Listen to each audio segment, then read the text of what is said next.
Hey guys, welcome back to the channel. This is story about what if Kakashi rejected Naruto training 1 month before the Chunin exams part 1. Before I start, please do support for more amazing content and comments for part 2. Do consider to subscribe my channel and share my video to your friends and check out the description as well. Let's start the video. Konoha streets. Naruto was walking down the street with an angry look and cursing up a storm. Stupid Kakashi, Naruto said. Stupid Sasuke, stupid Sakura. I can do my training without you, he said. Flashback 30 minutes ago. Kakashi had told his team that he recommended his team for the Chunin exams. All three were excited as after their mission to the Land of Waves they were glad to be recognized. So Kakashi-sensei, Naruto said, what do you intend to do with us? Like training us in super powerful jutsu to blow away the competition, he said, and Kakashi nodded. Well, yes and no. Kakashi said, I am going to train Sasuke because he activated his Sharingan, and that will be a valuable asset to you all, he said. Sakura will be joining us so I can help her brush up on her genjutsu, he said. However, Naruto, you are far behind the both of them that I think it will be unfair, Kakashi said. Naruto looked confused. Well, how am I supposed to get better if I don't train, he said, and Kakashi I smiled. Well, I got you a tutor, Naruto, Kakashi said, getting the boys' hope up. Come on out, Ebisu, Kakashi said. A jonin wearing sunglasses and a bandana appeared and stood in front of Naruto. Hello again, Naruto, Ebisu said, making Naruto point a finger at the man. Seriously, Naruto shouted, you take Sasuke and Sakura but leave me with this pervert, Naruto said, making Ebisu frown. Okay, I get it, Naruto said, raising his hands up. Nobody want to train the dead last, so you stick me with someone else because you don't want me, he said. Now Naruto, that is not fair, Kakashi said. I do want to help you, but hey, where you going, Kakashi asked as Naruto began to walk away. Same shit, different day, Naruto said, favoring Sasuke and Sakura over me. I'll help myself then like I always do, he said as he exited the training ground. What can a loser like you do, Sasuke taunted. You will always be the dead last, and I'll always be the elite, he said arrogantly. How, what a idiot, Sakura said. Naruto heard this but just kept on walking. Flashback end. Dumbass sensei, Naruto said, he always does this. He prefers the golden boy and Sakura over me. I've seen him and Sasuke train after the team is dismissed, he said. I'll show them how, he began until he bumped into something. As he fell down and looked up, he saw that he actually bumped into someone. There was a beautiful woman with long auburn hair covering one eye. She had on a blue dress and wearing light pink lipstick. She was by far the most beautiful woman he has ever seen. Naruto then got up and bowed. I'm so sorry, Miss, Naruto said, I wasn't paying attention, and he began until he heard the woman chuckle. It's quite all right, she said. Are you all right, she asked. Naruto then pouted. No, he said, my dumbass sensei is playing favorites again, he said. He prefers to train my 2 other teammates and leave me behind. I was going to train on my own because I have to participate in the Chunin exams in 1 month, he said. The woman's eyes went wide and she spoke. Is that so, she said. What is your name, if you don't mind me asking, she said. Naruto then smiled. Naruto Uzumaki, Naruto said, and you better remember it because I'm going to be the next Hokage of this village. That's the top ninja of the village if you didn't already know, he said. The woman chuckled. Well, I'm not from this village so I didn't know, she said. Well, I hope you succeed in your quest, Naruto, she said. Oh my, how rude of me, she said. My name is May Terumi. Try not to forget it either, she said, and Naruto nodded. I probably won't, Naruto said. You are probably the prettiest woman I've ever seen, Naruto said. May then giggled. Such a flatterer, May said. Well then, have a nice day, Naruto, she said as she began to walk off. When she was far enough away her face became serious. Lord Hokage, looks like we have more than an alliance to talk about, May thought as she began to walk to the Hokage tower. The next day, Naruto was walking to the Hokage tower. He got a message from one of the Anbu that the Hokage requested him. I wonder what the old man wants, Naruto thought as he entered the tower. As he arrived at the doors of the Hokage's office, he entered. I'm here, old man, Naruto said happily. What can I do you for, he said. Naruto, I was just talking about you, Hiruzen said as he saw his surrogate grandson. As Naruto walked in, he saw 2 other people. One was a guy with blue hair and wearing an eye patch who looked annoyed, and the other was a familiar face. May, Naruto cheered as he walked over. How's it going? What are you doing here with Gigi? Naruto asked, confused, making the woman chuckle at his straightforwardness. Don't talk to Lady Terumi like that, boy, the eye patch man said sternly. She is an important figure, and I will not stand for, he began until May put a hand on his shoulder. Ayo, she said sweetly. Shut up or I'll kill you, she said, making the man pale. Ignore him, Naruto. I'm happy to see you too, she said to the boy who basically ignored the threatening of the one-eyed man. Naruto, Hiruzen said, gaining the boy's attention. May here is an important figure from Kiri. She is the leader of the rebel army that just ended the civil war. She is also the next person to become the Mizukage. She is here for a few weeks to establish diplomatic relations with our village, he said. Naruto then got to one knee and bowed his head. I'm sorry to talk to you like that, Miss May, Naruto said, sweating. I didn't know you were royalty. Please don't draw and quarter me, Naruto said, begging for forgiveness. Great, I insulted a world leader. He thought the village won't kill me, it will be her. He thought, his stomach going into his throat. May burst out laughing at this. I'm not here to get you in trouble, May said. Naruto looked confused. I'm here to train you, May said, making Naruto go wide eyes. Here, May said, handing Naruto a piece of paper. Pump your chakra into it, please, she said, and Naruto nodded. Naruto pumped chakra into the paper. It split in half and then became soggy. Perfect, May said. He had a water affinity. He'll do great, she said. Great for what? Naruto asked curiously. Naruto Hiruzen said, part of the alliance we discussed was for both villages to trade jutsu and training techniques, he said. We were going to let someone like Kakashi or another Jounin trade our fire jutsu for their water jutsu, but May had an idea, he said, after you told her about your team basically handing you off. She decided that a solution to both problems could be handled, he said. My son Asuma will instruct Ao here on fire jutsu for recording, while May here will teach you water-style jutsu, and you record for us, he said. Naruto looked between Hiruzen and May. So you're saying I'm going to be trained by someone super-duper strong and all I got to do is record it down, he said, and they both nodded. Naruto then grabbed May and pulled her into a hug. Hell yeah, Naruto shouted, I get a badass teacher to teach me. Then I can kick ass in the Chunin exams, he shouted. May looked down and saw how happy Naruto was. He's so adorable, so innocent and cheerful. Not like Ao, who's a total stick in the mud, she thought. Okay Naruto, I get it, I'm awesome, May said, not hiding her self-satisfaction. Naruto then let go and looked at her eagerly. When do we start, May-sensei? Naruto said, and May smiled. First, May said, seriously, you will not complain or whine, as those are the two things I hate the most, May said as Naruto nodded and Hiruzen and Ao's sweat dropped. Second, we will start training tomorrow. So, go home and get some rest, she said. We will be training at training ground 2. The one with the big lake in the middle, she said, and Naruto nodded. Okay, Naruto cheered. He then began to walk out and turned around. Wait, do you think that 1 month of training will be enough? He asked skeptically.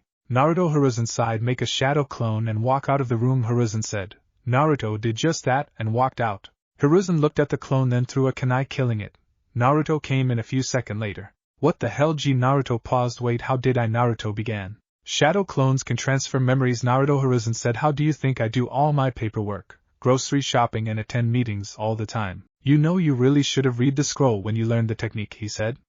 Naruto blushed and scratched the back of his head. Whoops, Naruto said. My bad, he said with a chuckle.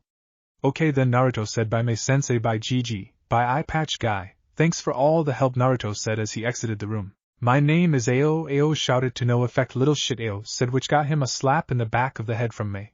A few hours later, Kakashi was walking up the stairs to the Hokage's office. Wonder what Lord Hokage wants, he thought as he entered the room. Kakashi Hatake reporting. He was stopped when the Hokage unleashed killer intent. You're 3 hours late, Kakashi Hiruzen said in an angry tone. Sit down and shut up, he said. Kakashi sat down in a seat and was staring face to face with Hiruzen. Is it true that you are training Sasuke and Sakura for the Chunin exams, he asked. Yes sir, Kakashi said nervously. Is it true that you, his sensei, pawned him off on Ebisu for training, he said. Yes sir, Kakashi said, getting more nervous. Kakashi Hiruzen said, trying to keep himself from exploding. What did I tell you about favoritism? I told you to train your 3 students as equals. So why did you ignore my orders, he said. Lord Hokage, Kakashi began. Sasuke has the Sharingan and requires extra tutoring. Sakura is a Genjutsu prodigy and need to have her skills honed. Naruto, however, has trouble with the most basic techniques. He needs to learn the basics before He was interrupted by Hiruzen slamming his fist in the desk, sending shockwaves throughout the room. It's your job to teach him the basics. You are his sensei, Hiruzen shouted. I was able to find a teacher who was willing to teach him. But that does not excuse your failure, Hiruzen shouted. Hiruzen then sat back down. When Naruto attends the Chunin exams and gets promoted, he will no longer be a part of your team. He will be better off on another team and better off without another sensei kneecapping him in his career, he said. It wasn't until Naruto became a genin did Hiruzen see that the academy instructors except for Ichiraku were sabotaging Naruto. Hiruzen had fired and demoted all of them in order for it to never happen again. What do you mean when he becomes a Chunin? Lord Hokage Kakashi asked. There is now a way that Naruto can improve in such a short amount of time, he said. Hiruzen then got an evil look on his face. Oh, I'm 100% certain he'll be promoted, Hiruzen said, and just to give you a little incentive, if he becomes a Chunin, so will you, he said, making Kakashi pale. If Naruto becomes a Chunin, I'll be demoting you. And just to make it even sweeter, he'll be your new commanding officer, Hiruzen said, making Kakashi's eye go wide. You better hope that doesn't happen. So, you better step up your team's training. They're going to need it, he said, and Kakashi nodded. Why yes, Lord Hokage, Kakashi said. He began. Get the fuck out of my office, Hiruzen said, dismissing him.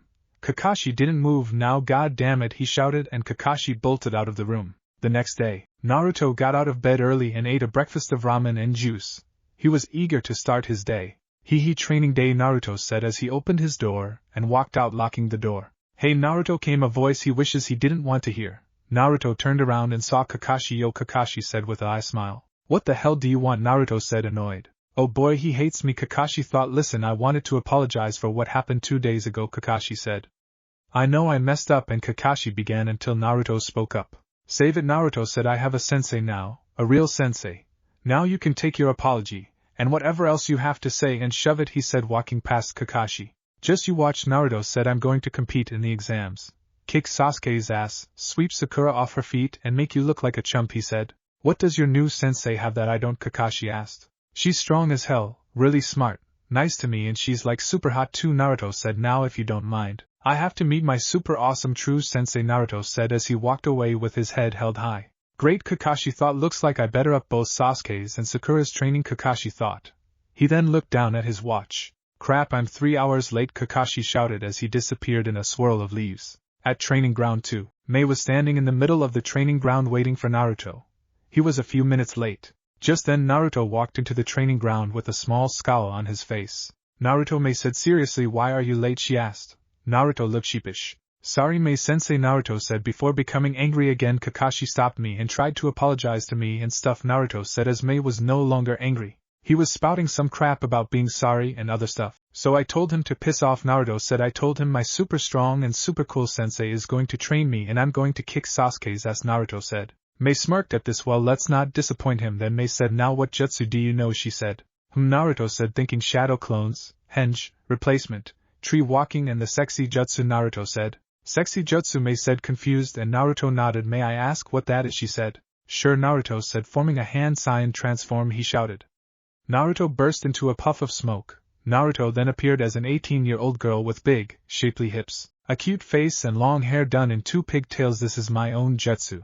I made it up myself, Naruto said. May was stunned at this. Just then 4 Kiri-umbu fell out of the trees, surprising Naruto, making him look around. What the hell, who are those guys? Naruto shrieked like a girl. My bodyguards, May said, pinching the bridge of her nose. They were supposed to guard us, and not let in any intruders. Elite soldiers who got knocked out by a naked girl, she said, annoyed. May then walked closer to Naruto. I don't know why this jutsu exists, May said, reaching out, but May then grabbed Naruto's and Naruto shrieked.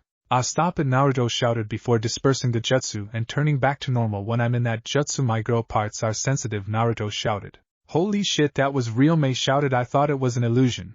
You're telling me you can really shape-shift into a woman, she said, and Naruto nodded. Not just that, Naruto said. Reverse sexy jutsu, he said before transforming once again. Just then Naruto turned into a handsome older version of himself that looked like he belonged in a boy band. What do you think, May? Naruto said hunkily. He then saw May with hearts in her eyes and a bloody nose. Well, I don't think that the jutsu isn't all bad, May said, panting. Naruto then undid the jutsu and chuckled. Damn it, May said, a little disappointed. She then slapped her forehead. No, I'm 21, not some fangirl out of the academy, she said. Around Konoha, Sakura Haruno, Ino Yamanaka, Hinata Hyuga and Tenten all sneezed at the same time. Back with May and Naruto. Okay, Naruto, May said, since your sensei, for lack of better words, hasn't really taught you anything. I have an idea, she said, and Naruto looked at her eager. Make 39 clones of yourself, she said. Yes, ma'am, Naruto said, and he made a hand sign. The next moment 39 clones formed and May nodded. Okay, my turn, May said, making a different hand sign. Water clone jutsu, she said, and 3 water clones formed. Whoa, Naruto said, you did the same jutsu Zabuza used, Naruto said, making May go wide-eyed. Zabuza Momochi, May said, and Naruto nodded. Yeah, the guy with the big-ass sword and no eyebrows, Naruto said. I fought him in Wave with his partner Haku. Kinda crazy, but he was cool. He died on the bridge when we fought for the last time, he said. Naruto. May asked, where exactly is Zabuza's sword, she asked, and Naruto looked thoughtful. I'm on his grave, Naruto said, east side of the bridge going to the village there. Why, Naruto asked. May then looked to one of the umbu who was getting up. Oh, Dolphin, May said cheerfully as he ran over without hesitation. Could you be a dear and go to Wave to collect Zabuza's sword and bring it back here?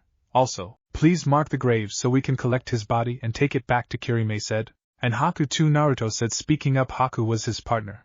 I wouldn't be here if it wasn't for him, Naruto said. And Haku too, please, May said. Yes, ma'am, Dolphin said as he disappeared in a swirl of water. Cool, Naruto said. Okay then, Naruto. May said, I'm going to split you and your clones up into 4 groups of 10. I'm going to teach you 3 techniques and see how you spar, she said. Which techniques? Naruto asked, curious. Water walking, water clones and water bullets, she said, all relatively easy and will be a good starting point. You stay with me and the rest of you split up and go to opposite sides of the lake, May said. The clones of May and Naruto split up and May looked at her group of 10 Narutos. Okay Naruto, you and me are going to spar, May said. All 10 of you will attack me at once. Make more clones if you have to. But we are not going to stop until you are too tired to move, she said, getting into her taijutsu stance. Bring it on, she said. 4 hours later. Holy shit, May panted as she blocked and countered another punch from a Naruto clone, dispersing it. Are you tired yet, she asked, and the real Naruto spoke up. I'm a little hungry, Naruto said, and May groaned. You've hit me 10 times the entire spar. But you are not even breathing heavily, May said, slightly impressed. Okay, stop, May said, please, she said, trying to catch her breath. Damn, I finished my fight with Yagura faster than this spar, she thought. Okay Naruto, that's enough, May said, disperse all your clones and let's see the results, she said. Okay May-sensei, Naruto said as he dispersed all his clones. Naruto then fell backwards as the world went black. Naruto, May shouted, shaking the boy. Naruto groaned. What happened? Oh my head, Naruto groaned. I guess dispersing your clones all at once overloaded you, May said. You've been out for 10 minutes. Can you remember anything, May said. Naruto nodded. I think so, he said. Okay then, May said, go try the water walking exercise on the lake, May said. Naruto got up and walked towards the lake. Okay Naruto focused his chakra and took a step onto the lake, then another, and another. Hey, look at that, Naruto said as he began to dance around. I can walk on water now, he said. What next? Naruto said, stopping. Make 3 water clones, May said. Copy that, Naruto said as he went through hand signs. Water clone jutsu, he shouted. 3 water clones then formed. Wow, Naruto said, looking at one of them. I can see a little difference between the water clone and my shadow clones. But they both feel the same when I make them, he said. Okay, now shoot them with the water bullet jutsu, May said, and Naruto nodded. Okay, here goes nothing, he said, making a single hand sign. Water bullet jutsu. Naruto spat out 3 water bullets that went to the clones. All 3 clones were hit, and dispelled back into water. Hey, it worked, Naruto said. That's pretty neat, he said, chuckling. May was smirking. He got 3 techniques done in a single afternoon. May thought this training is perfect for him. Oh boy, I can't wait to see him in action in the Chunin exams. His taijutsu could use a little more honing though. But with his stamina he shouldn't have a problem, May thought. Okay Naruto, bring it in, May said, and Naruto ran off the lake to stand in front of her. I think this will be a good stopping point.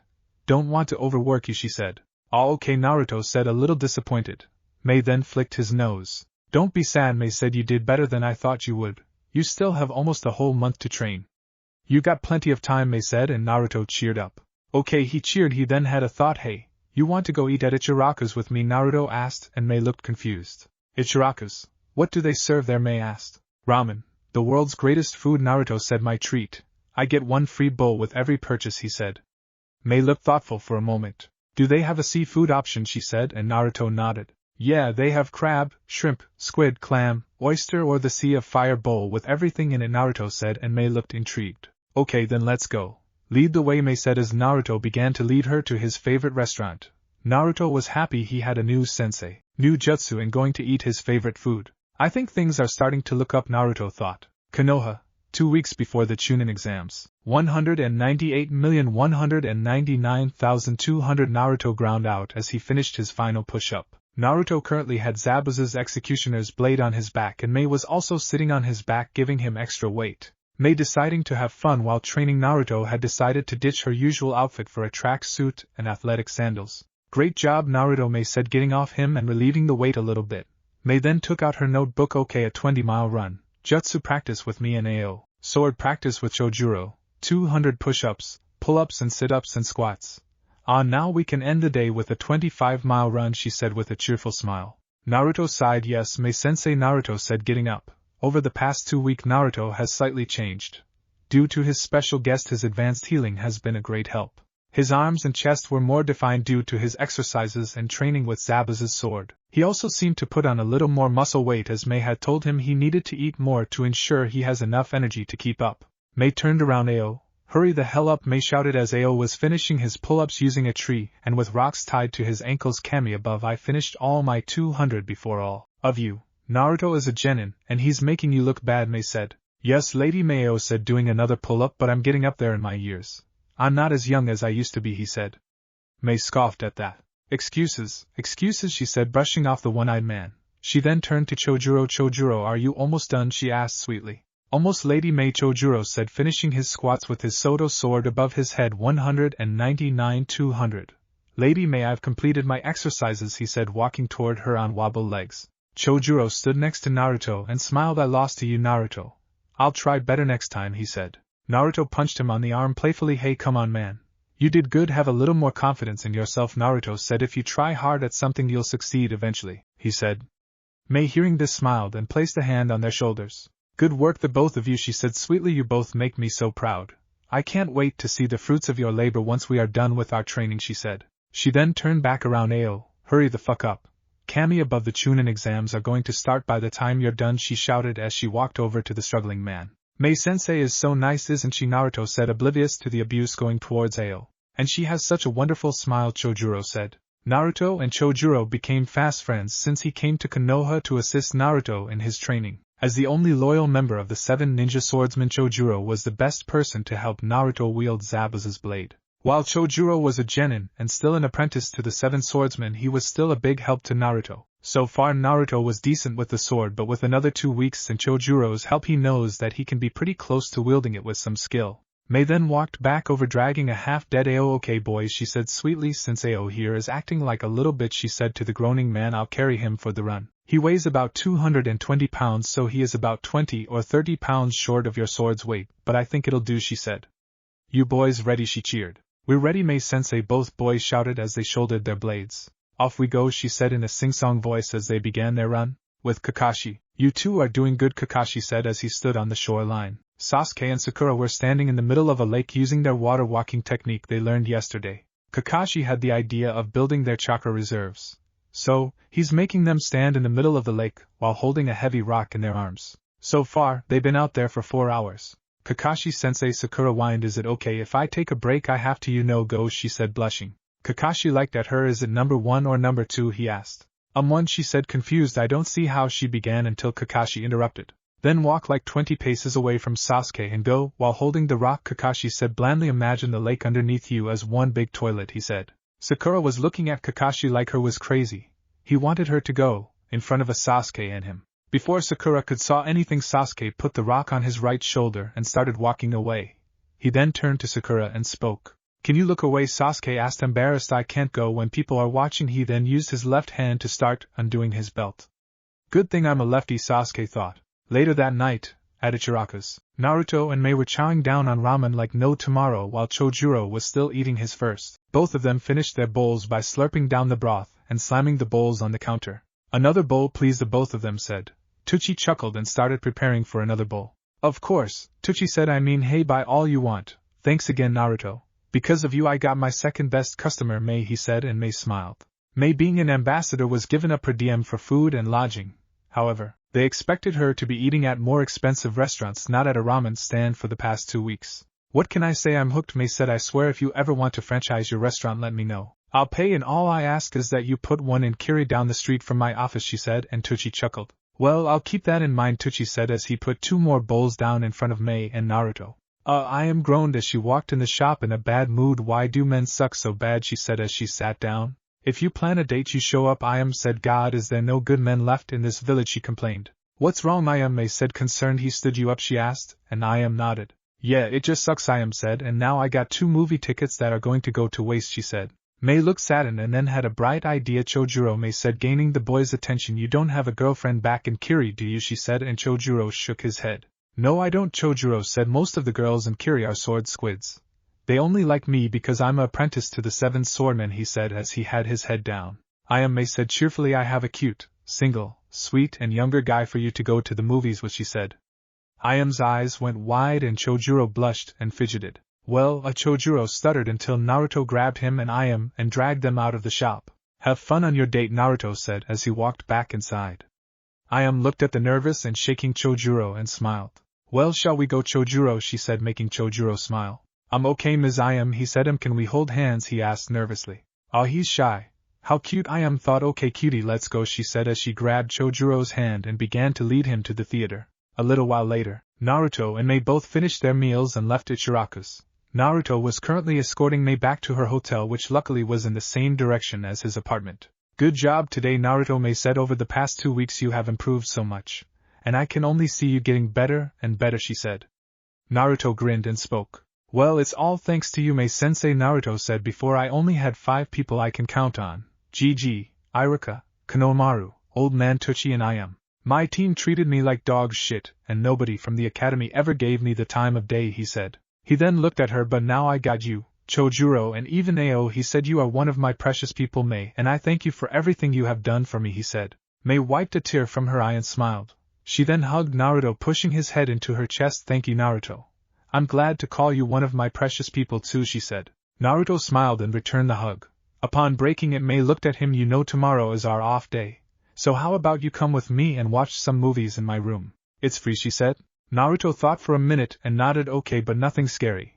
I don't like scary movies, he said, and May giggled. Okay, nothing scary, May said as they both walked in. Hours later, a 6-year-old May was running through a burning village with her mother as the sounds of battle echoed around her. As another explosion erupted, they ran into an abandoned house. Her mother began to look around until she heard the sounds of footsteps. She then found a crawl space that was out of sight and put May in there. May, sweetie, her mother said. Whatever happens, don't come out, she said as she covered the crawl space. Just then 5 Kiri loyalist shinobi kicked in the door. There she is, the leader yelled. Get that bloodline freak, he shouted. The Kiri ninja then grabbed May's mother and was about to kill her. Wait. Hold up, one of them said. Let's have some fun first, he said, and the other men agreed. They then began to tear off May's mother's cloths as she screamed and fought. May laid there in the crawl, suppressing her cries space as she saw her mother be raped by the Kiri ninja. When they were done, one of them stood up and raised his sword above his head. And in one slash he ended the woman's life. Well, that was fun, he said. Now let's, he began until his head was severed from his body. In a blur of black, all 5 ninja fell dead and 2 people were standing in the middle looking down at the dead woman. The 2 were wearing an umbu masks and black body armor with the Konoha symbol on the shoulder pads. Just then one of them, holding a sword, sheathed it, and began to walk over to the crawl space where May was hiding. May began to panic even more as she was scared, and the tears began to fall. As the ninja moved the board covering the space, they spoke. Little girl, the person spoke. May, he repeated, with Naruto. May, wake up, damn it, Naruto shouted as he tried to wake up the sobbing woman. May then shot up and began to look around frantically. Mommy, May said. Mom, where are you? She repeated, oblivious to everything around her. Naruto then grabbed her head and made her look at him. May, it's me. Naruto said. What's wrong? You were crying, and Naruto began until May buried her face in his chest and began to sob uncontrollably. Naruto, not knowing what to do, put his arms around her and began to hold her. Naruto then began to stroke her back like how Gigi used to when he was a child. May, Naruto thought as he held the sobbing woman. Outside the room, Ao was standing outside the door as he listened to what happened inside. He was one of the few people who truly knew May Terumi. He had been her military advisor since she started leading the rebels at 14. He knew of her night terrors. It was off and on and changed every time. The death of her mother, the battle against Yagura, all the people she led to their deaths, damning her to hell. He was usually the one to calm her down, mostly by using a genjutsu on her to make her go back to sleep. As Ao listened to Naruto comfort May, he started walking back to his own room. Thank you, Brad, Ao thought. Looks like there are 2 people who can handle that dreadful job, he thought as he went back to his room to get some more sleep. 2 days later, Naruto and May were standing together in the training ground alone. Ao and Chojuro had to go and demonstrate jutsu for Hiruzen. Naruto and May were standing awkwardly as they have not seen each other since the night Naruto woke her from her nightmare. Naruto, May said, a little uncomfortable about what happened that night. Well, as she began until Naruto raised his hand. It's okay, Naruto said, you don't have to explain anything to me, and if you do then it should be when you're ready. And when you are, I'll listen, Naruto said. May smiled lightly at that. Okay, Naruto, thank you, May said. Now then, on with your training, she said. Naruto got excited as May reached inside her backpack. May then pulled out 2 glasses and 3 bottles of whiskey. Jakudanyo, May said with a smile. Best sour mash whiskey and kiri, she said as she did hand signs and created a table and chairs with the earth jutsu. Naruto said, pointing and confused. Your next training is something we do for our umbu, May said, sitting down and pouring 2 glasses of whiskey. I'm going to create water clones, and you have to fight them drunk. It'll simulate fighting poison, she said. Okay, Naruto said skeptically. He then sat down and smelled the whiskey and gagged. Oh god. My first drink, Naruto said. May then raised up her glasses. Okay, what the hell, Naruto said. Cheers, May-sensei, he said, and both drank their drinks. Inside Naruto, a certain 9-tailed demon was laughing. I usually protect him from poisons, but I kinda want to see what happens, he the QB thought as he was watching his host get drunk for the first time. 1 hour later, Hiruzen, Ao and Chojuro were walking into the training ground to see May and Naruto. When they arrived, They saw 2 empty bottles of whiskey and one that was only half full. Hey Jig, Naruto slurred as he got up and walked over to the old man holding a glass of whiskey. Naruto then stopped in front of Hiruzen and began to cry. When the hell are you going to tell me about my parents? He slurred as he rocked back and forth. Oh God almighty, Hiruzen thought, he's completely hammered, he thought. May yelled as she took a swig right out of the bottle. We are almost out of whiskey. Get some more.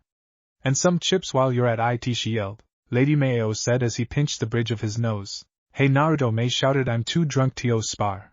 Fight with those 3. Just like don't kill them or some shit, she said before taking another swig of whiskey. Okay, Naruto said, grabbing his sword and looking at the 3 walking targets in front of him. Shit, Hiruzen, Ao and Chojuro thought. Naruto then charged at them and the 3 scattered and tried to defend themselves. 2 hours later, with Naruto, Hiruzen and one of his Umbu carried a restrained and unconscious Naruto into his apartment. Naruto was then thrown on the bed still wrapped up in wooden restraints. Thanks for helping Tenzo, Hiruzen said to the masked Umbu. No problem, Lord Hokage, Tenzo said. How did he do, if you don't mind me asking, he said. Half a training ground destroyed, he said. He didn't land a hit on me, but still quite impressive for someone his age, he said. Kid's a chakra monster, Tenzo said. Imagine how powerful he'd be in a couple years, he said, and Hiruzen nodded. One can only imagine, Hiruzen said as he and Tenzo began to walk out. Good night, Naruto, he said. I think I'll tell you about your parents once the exams are over, he said. It's about time, Hiruzen said as he closed and locked the door, leaving a sleeping Naruto. With May. May walked into her hotel room with a bottle of whiskey and a chip bag. I'm a big girl, she thought. I can do whatever I want, she thought as she took another swig of whiskey. Ao and Chojuro were huffing as they finally got May to calm down and returned to her room. I'm too old for this shit, Ao said as he and Chojuro guarded the door to ensure May does not escape. Later that night, in May's dream, May was back in Kiri standing on top of the Mizukage tower, as the crowd below cheered. Citizens of Kirigakure, I present to you your new Mizukage. May Terumi, Ao said as he placed the Mizukage hat onto May's head. Congratulations, Lady May, Ao said, shaking her hand. Thank you, Ao, May said, smiling. Chojuro then walked up. I'm very happy to be serving under you, Lady Mizukage, he said. May smiled and nodded. And I'm glad to have you here as the leader of the 7 swordsmen, Chojuro, May said. She then turned to the last person and saw Naruto standing there with his foxy grin and wearing a Kiri headband. Congratulations, my love, Naruto said, walking closer. I know you can do it. And I'll be right here by your side every step of the way, he said. Oh honey, May said, wrapping her arms around him and bringing him in for a kiss. Oh my God, a girl in the crowd squealed. Lady Mizukage and the first gentleman are kissing, she said. Ah, such a cute couple, another said. May and Naruto broke the kiss and waved to the crowd as they cheered. With May. May opened her eyes and saw that everything was a dream. Oh God. I think I drank too much, May thought. Naruto, honey, can you get me a water and aspirin, she said, rubbing her temples. She then looked to her side and saw no one was not there. Her eyes then widened to the size of dinner plates. Oh shit, she said as the realization of what she just said hit her. Training ground. 3 days before the Chunin exams. Water style. Water vortex jutsu, Naruto shouted as he stood in the middle of the lake. Just then a vortex of water formed and was sent to the other side of the lake where 4 dummies were positioned. The vortex then slammed into the dummies, ripping them apart. Naruto smiled and turned to the shore line where May and Ao were standing. May, Naruto shouted. How was that, he shouted. May waved and spoke. That was perfect, Naruto, May said. Come back to the shore. I think we're good for the day, she shouted. Naruto said okay and began to walk back to shore. May, however, was feeling her heart start to beat faster. Since she had that dream 2 weeks ago, she can't shake it from her head. She has tried many things. She told Naruto to stop calling her sensei. She tried to tell Naruto how good of a student he was with a heavy emphasis on student, but nothing worked. May, what's wrong with you? She thought. He's 8 years younger than you. He'll find the idea gross, she thought. Ao, seeing her in discomfort, spoke up. Lady May, he spoke. Is everything okay, he asked, and May flinched. Ao, May stuttered as she looked flustered. She began. Naruto then arrived and she looked at him flustered. Alright, Naruto cheered. I'm totally ready to take on the Chunin exams. I know I am. So what next, huh? Ramen? Movies? How about Naruto began until May interrupted. Sorry, Naruto, I have to go, May said. I have to talk to the Hokage about something. Let's go eat ramen later, okay, she said. Okay, that's fine, have fun, May, Naruto said, smiling. May felt her heart squeeze. She then vanished in a swirl of water. Well, it's just you and me, Ao, Naruto said, and Ao shook his head. Sorry, Naruto, I have to go and handle some business myself. I apologize, he said, and Naruto understood. Ao then vanished in a swirl of water, leaving Naruto alone. May is acting kinda weird, Naruto said. He then had an idea. I know she's probably feeling a little sad that the training is coming to an end. I'll go get her something to cheer her up, Naruto said as he ran out of the training grounds. Konoha streets. What would make May feel better? Naruto thought. Man, I don't know jack about women. What can I get her? He thought. Hey Naruto, a voice came. Naruto turned and saw Kiba walking towards him with 2 women by his side. Kiba, hey Naruto said, walking toward his old academy classmate. What are you doing here? He asked, and Kiba huffed. I'm out with my mom and my sister shopping, Kiba said, or more like I'm the one that's going to carry all the bags while they shop, he said, and Naruto nodded. Naruto then looked at both women by his side and then looked around.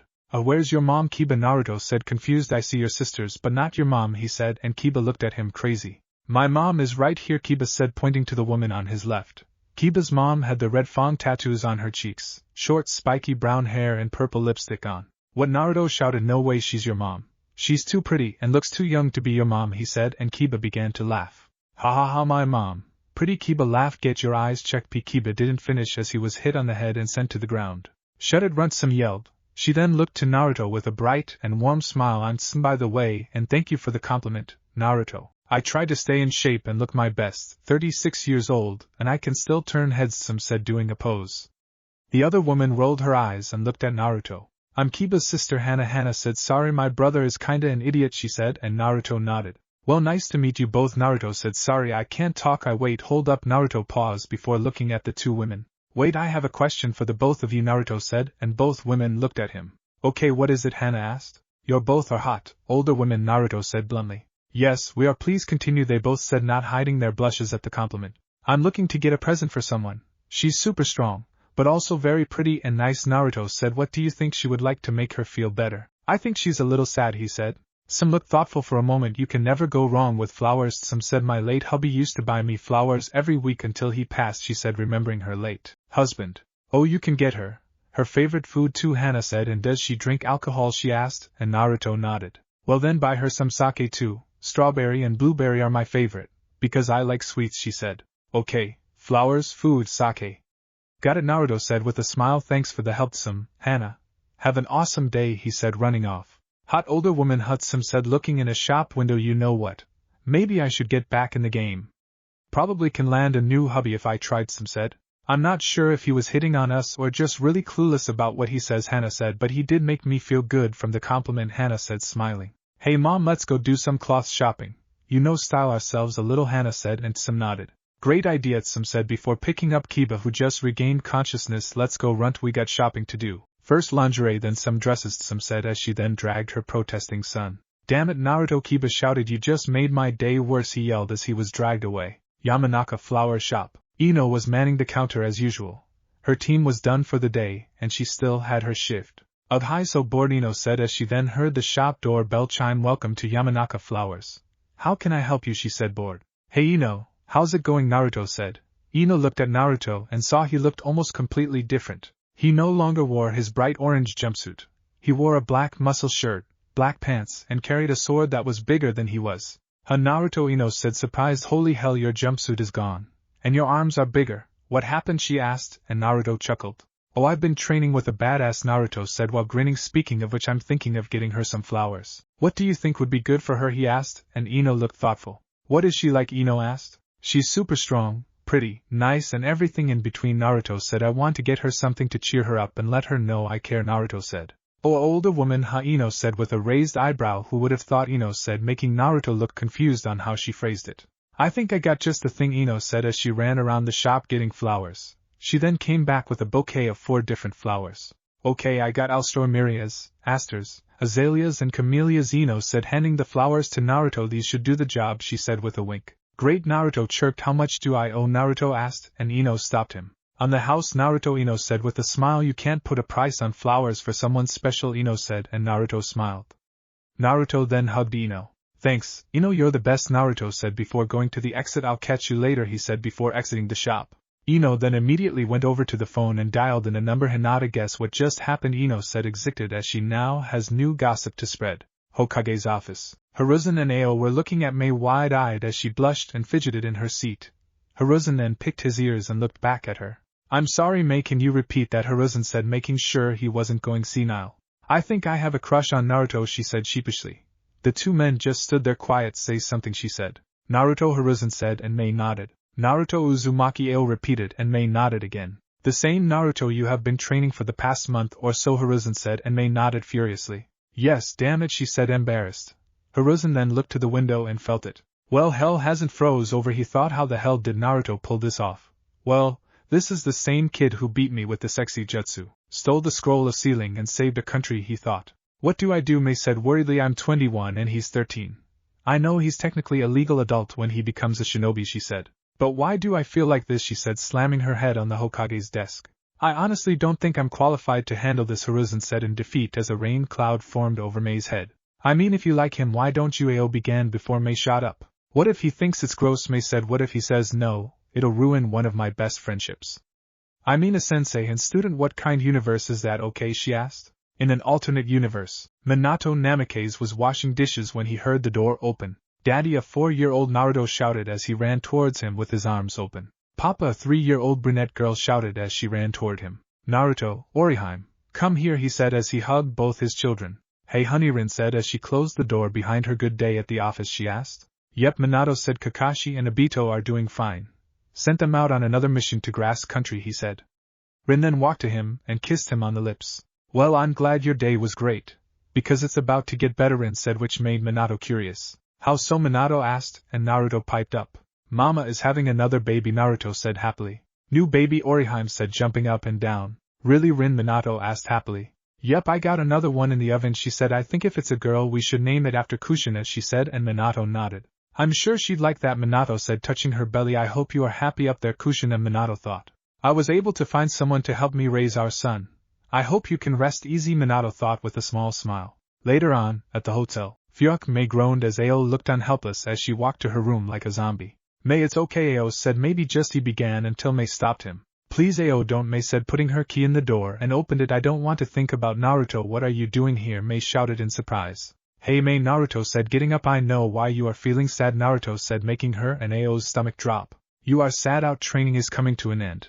But don't worry, I won't ever leave you, Naruto said with a grin. Wait, what? May said in confusion. Naruto then went up to her and handed her a bouquet of flowers.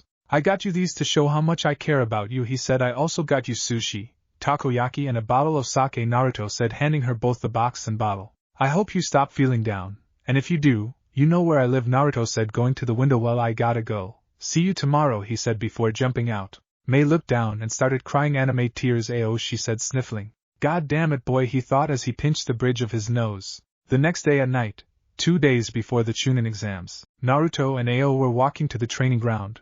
May was not feeling well. Maybe it was the sushi. So what are we doing again? Naruto asked, and Ao looked at him. Something special, Ao said. Naruto grew a little nervous.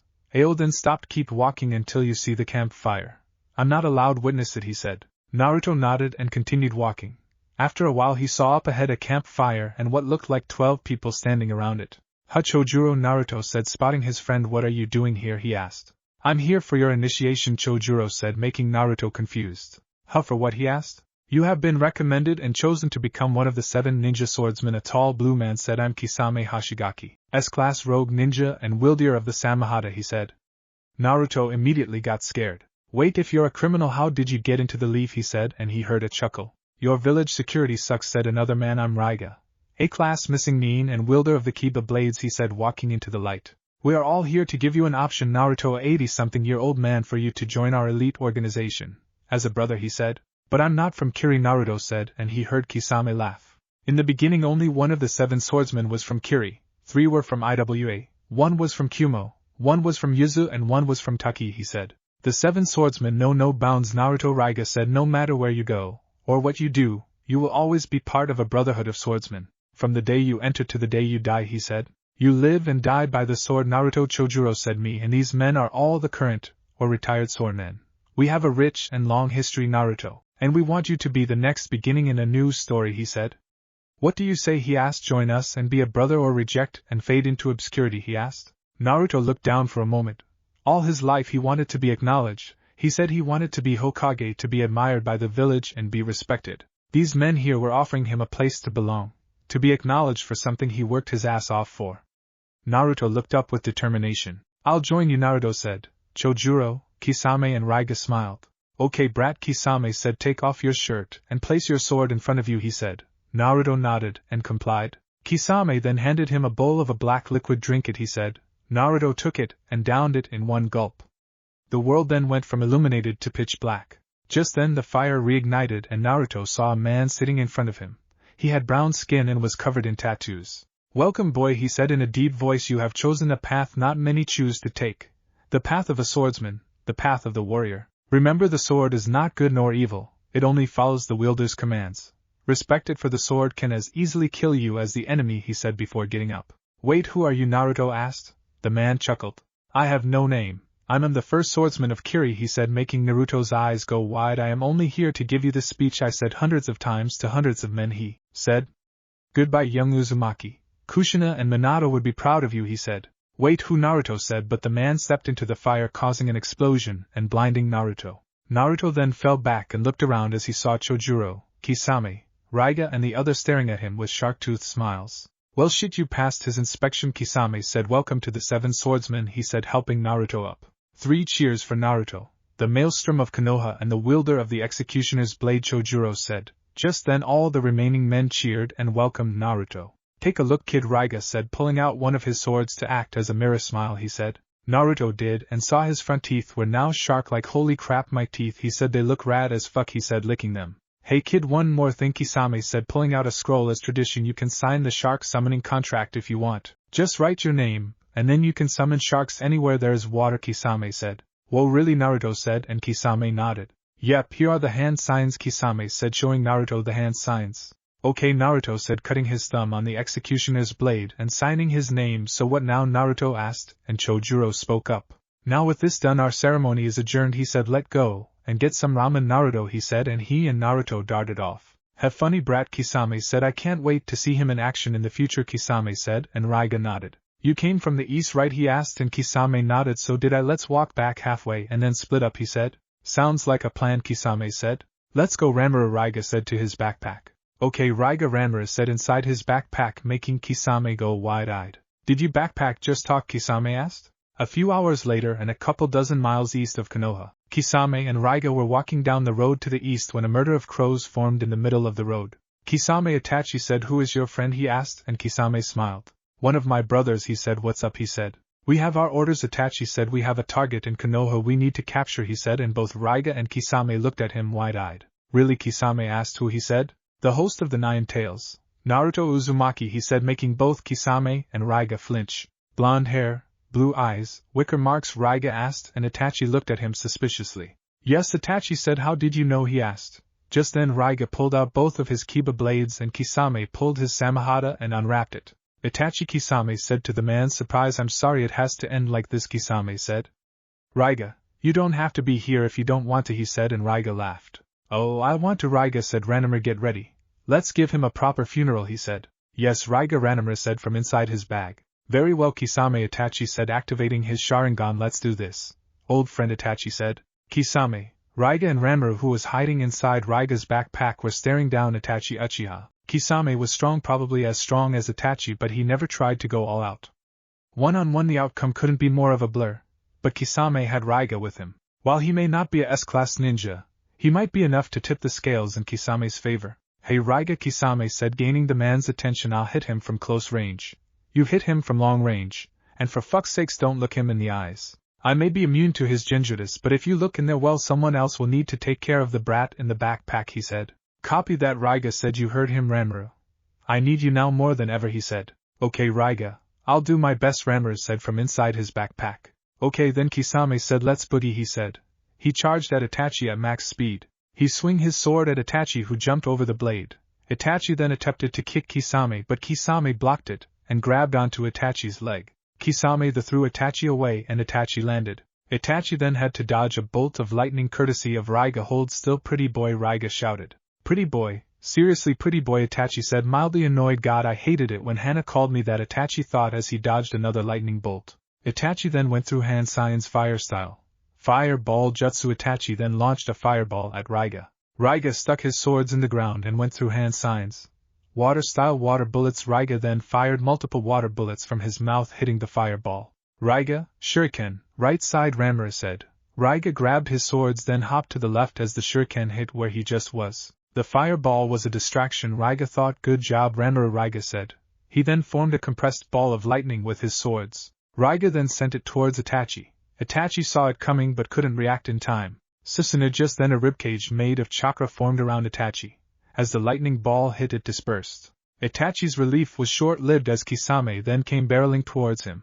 Kisame swung his sword and hit Itachi's Susanoo. When it made contact the Susanoo cracked slightly, what Itachi thought in surprise. "My Samahada eats chakra," Itachi Kisame shouted as he wound up again. "Got another strike, I don't have to beat you. Just drain you," he said as he swung again, hitting the same spot, cracking it come more. Itachi then formed an arm and tried to hit Kisame. But the man blocked it, and was sent flying until he landed a couple dozen yards away. He's right, Itachi thought. My Susanoo drains a lot of chakra, he thought. He then began to cough and he spit out some blood. No, not now, Itachi thought. Kisame looked at the sight and smiled. I knew something was wrong with him, he thought. He then went through hand signs water style. Water shark bomb. Several water sharks came out of the ground and went to Itachi. Kisame knew that he used a shit ton of chakra doing it, but he knew it would help him. Itachi used his Susanoo arm to swat away the sharks, but he saw Kisame coming up from behind. Kisame smashed the Susanoo again and the cracks that were already there got even worse. Raiga, seeing this, pointed his swords up in the air as rain clouds began to form. As it began to rain, Raiga pointed his swords at Itachi and smiled. Lightning funeral. A large bolt of lightning hit the Susanoo, causing a large bright light to shine through the area. Raiga closed his eyes for a split second. When he opened them, he saw Itachi rushing to him. Itachi attempted to stab Raiga in the chest, but Raiga blocked it. He then got stabbed in the side by a second kunai. Itachi was about to finish Raiga off but was stopped when he was hit on his side, letting Raiga fall to the ground. Kisame dragged his sword, ripping off the flesh from Itachi's ribs. Itachi retaliated by kicking Kisame in the gut and slashing him across his arm. Kisame, using his other arm, swung again at Itachi, who ducked and slashed Kisame's legs. He gave Kisame a minor cut, but it was enough to make Kisame stumble back. Itachi then advanced. Itachi stabbed Kisame in the gut and was about to stab him in the throat, but it was blocked by Kisame.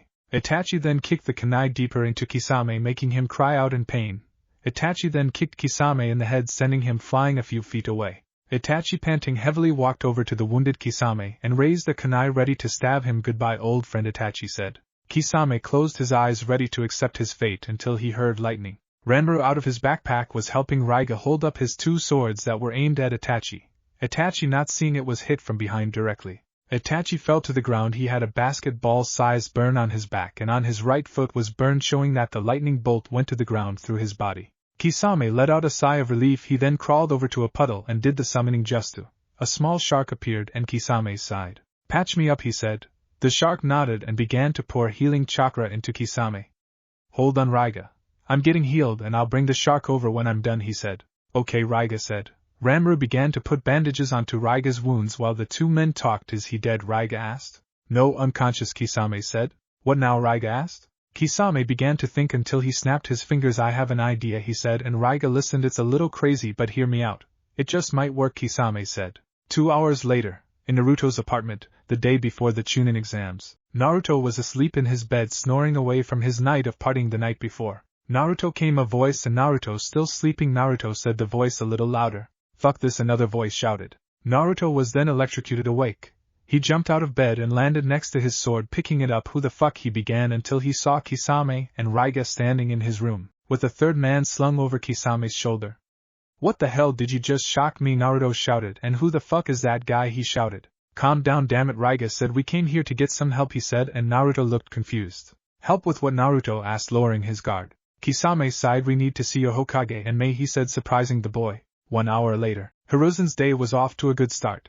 Breakfast with Konohamaru, smoking a new tobacco flavor and enjoying a nice morning. Now he was in his office with Naruto, whose teeth were now sharpened, May Terumi, who had an angry look on her face, Kisame Hashigaki rewrapping his wound, Raiga Kurasuke picking his nose and wiping it under the chair he was sitting in, a young boy watching cartoons on his office television, and Itachi Uchiha, the clan killed, gagged, bagged and tied up on the floor, struggling to get out.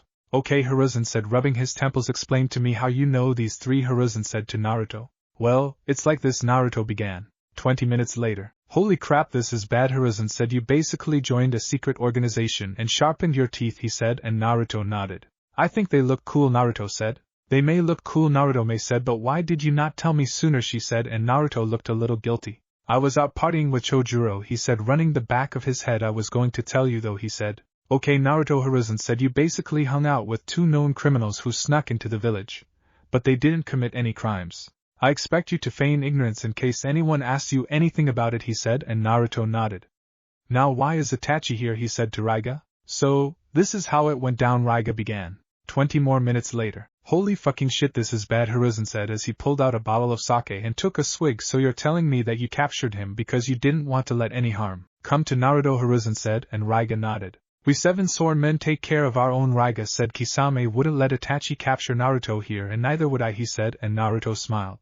Thanks guys, you're the best, Naruto said. I totally owe you both some ramen, he said, and they smiled. Do they have seafood ramen, Kisame asked, and Naruto nodded. Yeah, it's really good, he said. It's pretty amazing, May said, chiming in. Now then, Hiruzen said, looking at Kisame, why would your organization want to capture Naruto? Hiruzen said, trying to keep his sanity together.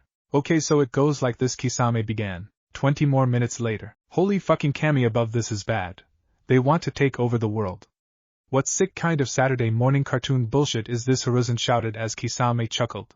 On the bright side now, the organization is down to 7 members. Me, Itachi and Orochimaru are no longer in play, Kisame said. Hiruzen paled at the mention of his rogue apprentice.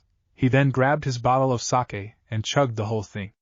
When he was done, he smashed it on the ground and shouted, Why is my job so fucking hard? Hiruzen shouted, scaring everyone in the room. Umbu, Hiruzen shouted, and 4 Umbu came out from the shadows. Take Itachi to jail and hold him for Ibiki and Anko, he said. They nodded and 2 Umbu disappeared with Itachi. You too, he said, pointing to the other 2. Escort Kisame and Raiga to a free room in Umbu HQ, he said, making both men go wide-eyed. I can probably downgrade your bingo book statuses by 2 ranks, Hiruzen said, and both men looked happy. If you both work with me, I can possibly get you both a pardon with May's help, he said.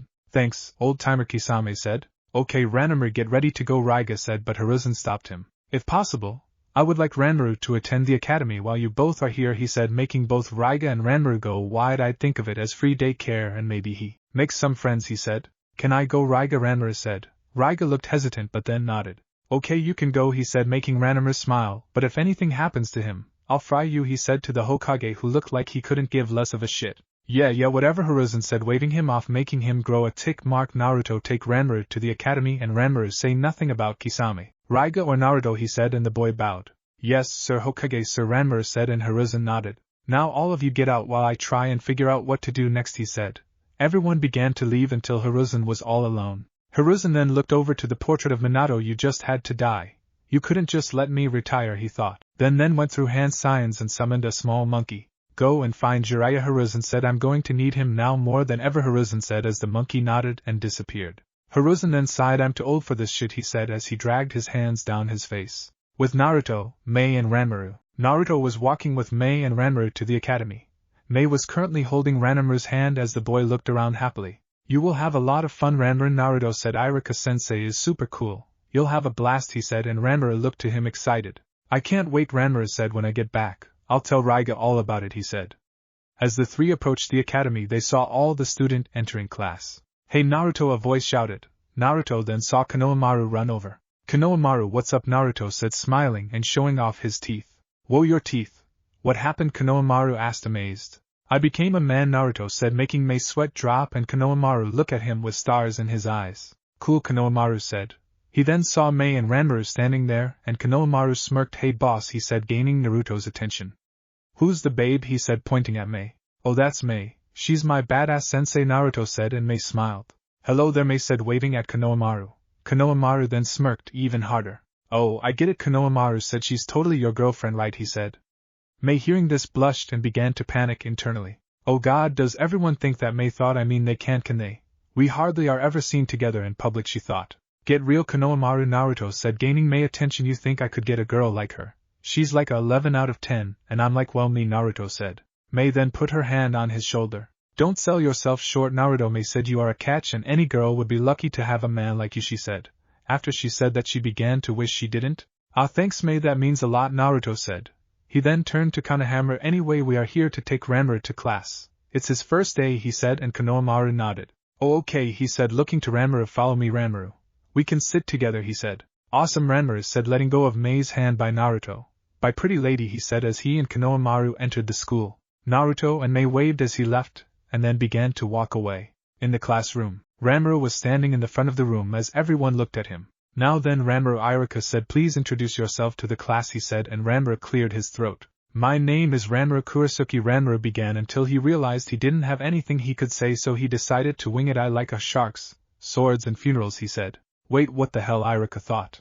Did I hear him right? Konohamaru thought. He's so cute, Moegi thought with hearts in her eyes. He's a little awkward and not like Hinata awkward, Hanabi thought. When I grow up I want to be a swordsman, and I have a pretty girlfriend with a big eye. Yes, he said. Yeah. I totally nailed it. I just mashed stuff together from Naruto, Kisame and Raiga. I'm sure they bought it, he thought as he looked straight down the classroom. Ichiraku smacked his head. Konohamaru was trying not to laugh. Moegi was off in La La Land, and Hanabi was blushing as Ranma inadvertently was looking at her general direction. Does he mean me? Hanabi thought. I mean, people say I'm a cute girl. But we don't know each other, and he never met my father. He needs his permission before he courts me. And Hanabi thought as she grew redder and began to fidget like her older sister. Okay, good job, I guess, Ichiraku said to Ranma. Go sit next to Hanabi up there in the top row, he said, and Ranma nodded. Hanabi then saw in horror as Ranma walked to her row and sat next to her. Hi, I'm Ranma, he said with a smile. I am Hanabi, she stuttered out while blushing. Nice to meet you, we're friends now, he said, and Hanabi nodded dumbly. Want to hold hands, he said. Hanabi's brain couldn't take any more and she fainted. Ranma looked at her and raised his hand.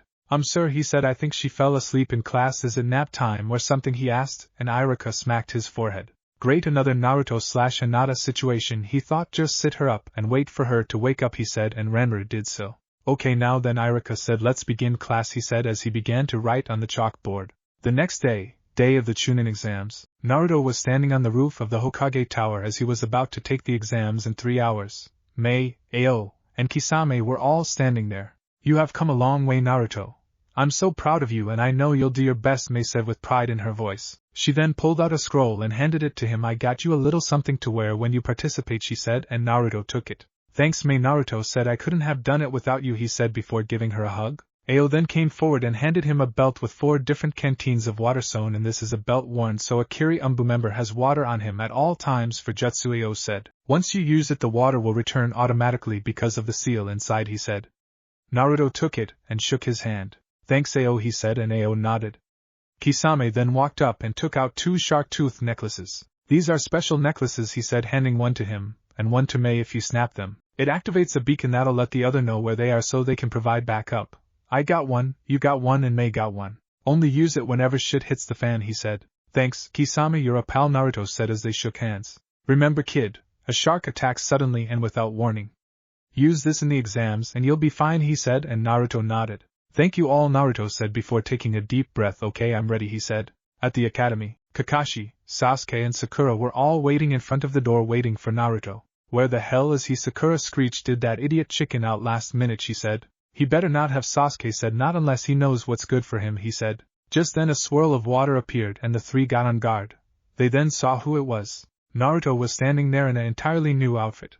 He was wearing black combat pants with black shinobi sandals. He wore a dark orange muscle shirt, a blue jacket over it the same color as May's dress, and his shark tooth necklace hanging out. He had 2 headbands on his leaf headband on his forehead with a black cloth, and one from Kiri tied to his left arm with a dark orange cloth. Lastly, he had Ao's belt on his waist, and Zabuza's sword on his back. Hakake, Naruto said blandly. Emo bastard, Naruto said to Sasuke, which made him mad. Banshee, Naruto said, making Sakura furious. Why you, she said as she moved in to punch him. Naruto just sidestepped and tripped her, making her fall on her face. Naruto, what happened to you? Kakashi said, and Naruto scowled. None of your goddamn business, Hatake, Naruto said, making Kakashi flinch at his tone. Hey loser, Sasuke said with an arrogant smirk. Give me that sword, he said, reaching for it. It'd be better if he began until Naruto took out the sword and held it to his neck. Sasuke, Naruto said with an innocent smile. Shut up or I'll kill you, he said sweetly. With May. May was with Hiruzen and the Umbu watching the interaction through the crystal ball. She put her hands on her hips and a proud look on her face. I taught him that, May said with pride. Mother of Kami, Hiruzen thought as he refocused on the ball. Back with Naruto. Okay, Naruto, calm down, Kakashi said. Naruto scoffed and pulled away his sword. We may be participating together, but we are not a team, Naruto said. Don't talk to me, don't sit next to me. Just ignore me like you always do, he said as he put his sword on his back. Let's go already, he said as he walked to the door. Sasuke followed, still mad, and Sakura ran after them, leaving Kakashi all alone. Oh shit, Kakashi thought. I fucked up big time, he thought as the door closed behind Naruto, Sasuke and Sakura. Konoha Academy, with Naruto. Naruto entered the room where the first phase of the Chunin exam is going to take place, As he looked around, he saw a bunch of older genin from nearly every village. Naruto decided not to say anything and calmly walked over to a seat and sat down. He then heard both Ino and Sakura begin to argue and became annoyed. Man, I never realized how loud Sakura is. Naruto thought. How was I ever attracted to her is beyond me, Naruto thought. He then felt someone sit next to him. He looked over and saw it was Shino Aburame. Naruto didn't know him that well even though they spent 6 years together in the academy. Uzumaki Shino said monotone. I have a matter to discuss with you, he said, and Naruto gulped. What would that be, Shino? Naruto said. Ah crap, did I piss him off or something, he thought. I am here to talk to you about Hinata, he said, and Naruto looked confused. Who? Naruto asked confused, and Shino pointed to another seat. Hinata Hyuga was currently in a sad and depressed state. I missed my chance, Hinata thought. Naruto will never love me. Nobody will love me, she thought as she laid her head down on the desk. What's wrong with her? Naruto asked, and Shino sighed. From what I was able to gather, a person whom Hinata fancied romantically has found a lover, and Hinata is in a depressed state, Shino said. While I personally do not wish to be involved in such a problem, I believe it is important for me to get her out of her depressed state for the betterment of the team, he said, and Naruto nodded. Man, she lost the guy she liked, Naruto said, looking at the depressed girl. Man, that sucks. Well, probably for the best anyway. Guy was probably a total douche, Naruto said, unknowingly insulting himself. I agree, the likelihood of that is high. Hinata is a far too trusting person, Shino said, oblivious to the fact he was talking to the person who broke Hinata's heart in the first place. So, what do you recommend that I do? Kiba is an idiot to feelings, Shikamaru is useless, Choji is glutton, and Sasuke is not sociable. So, you are probably the only one who can possibly help, he said, and Naruto thought. Well, I kinda did the same thing a few days ago, Naruto said. Try flowers. Alstroemerias, asters, azaleas and camellias to be exact. Then get her favorite food. That's what worked for me when May was feeling sad, he said, and Shino nodded. Flowers. Hinata likes to press flowers. She also likes cinnamon rolls to an unhealthy degree, Shino said, getting up. Thank you, Uzumaki. I appreciate your advice, Shino said, and Naruto scoffed. Call me Naruto, will you, Shino? Naruto said, and Shino nodded. Very well, Naruto, Shino said, walking away. He's not a weird as I thought he was, Naruto thought. Just then a puff of smoke appeared in the front of class and a man wearing a bandana along with 20 other proctors appeared. Okay, maggots, my name is Ibiki Moreno. It's time to begin the first phase, he said in a loud voice. Find your seats and get your sheet for the written portion of the Chunin exam, he said. Naruto's heart dropped. Written portion, Naruto shouted. With May and the other jounin in televised lounge. Written portion, May shouted. Oh god, I only worked on Naruto's combat skills. I never thought he'd had to take an academic portion of the exam, she thought. Okay, don't panic, Naruto is crafty. I'm nearly certain he can pull through, she thought as she looked at the monitor. Back with Naruto. 40 minutes later, Naruto was sitting nervously as he hadn't even answered a single question on his test, and he only had 20 minutes left. Damn it, Naruto thought, panicking. I have no choice.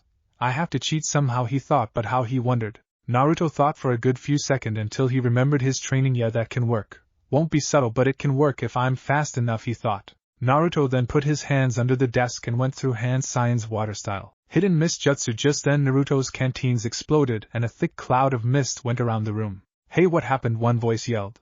I can't see, another voice yelled. Someone just touched my, a girl shouted. Sorry, my bad, a disguised voice said. Enough, Ibiki shouted as he did a jutsu to disperse the mist.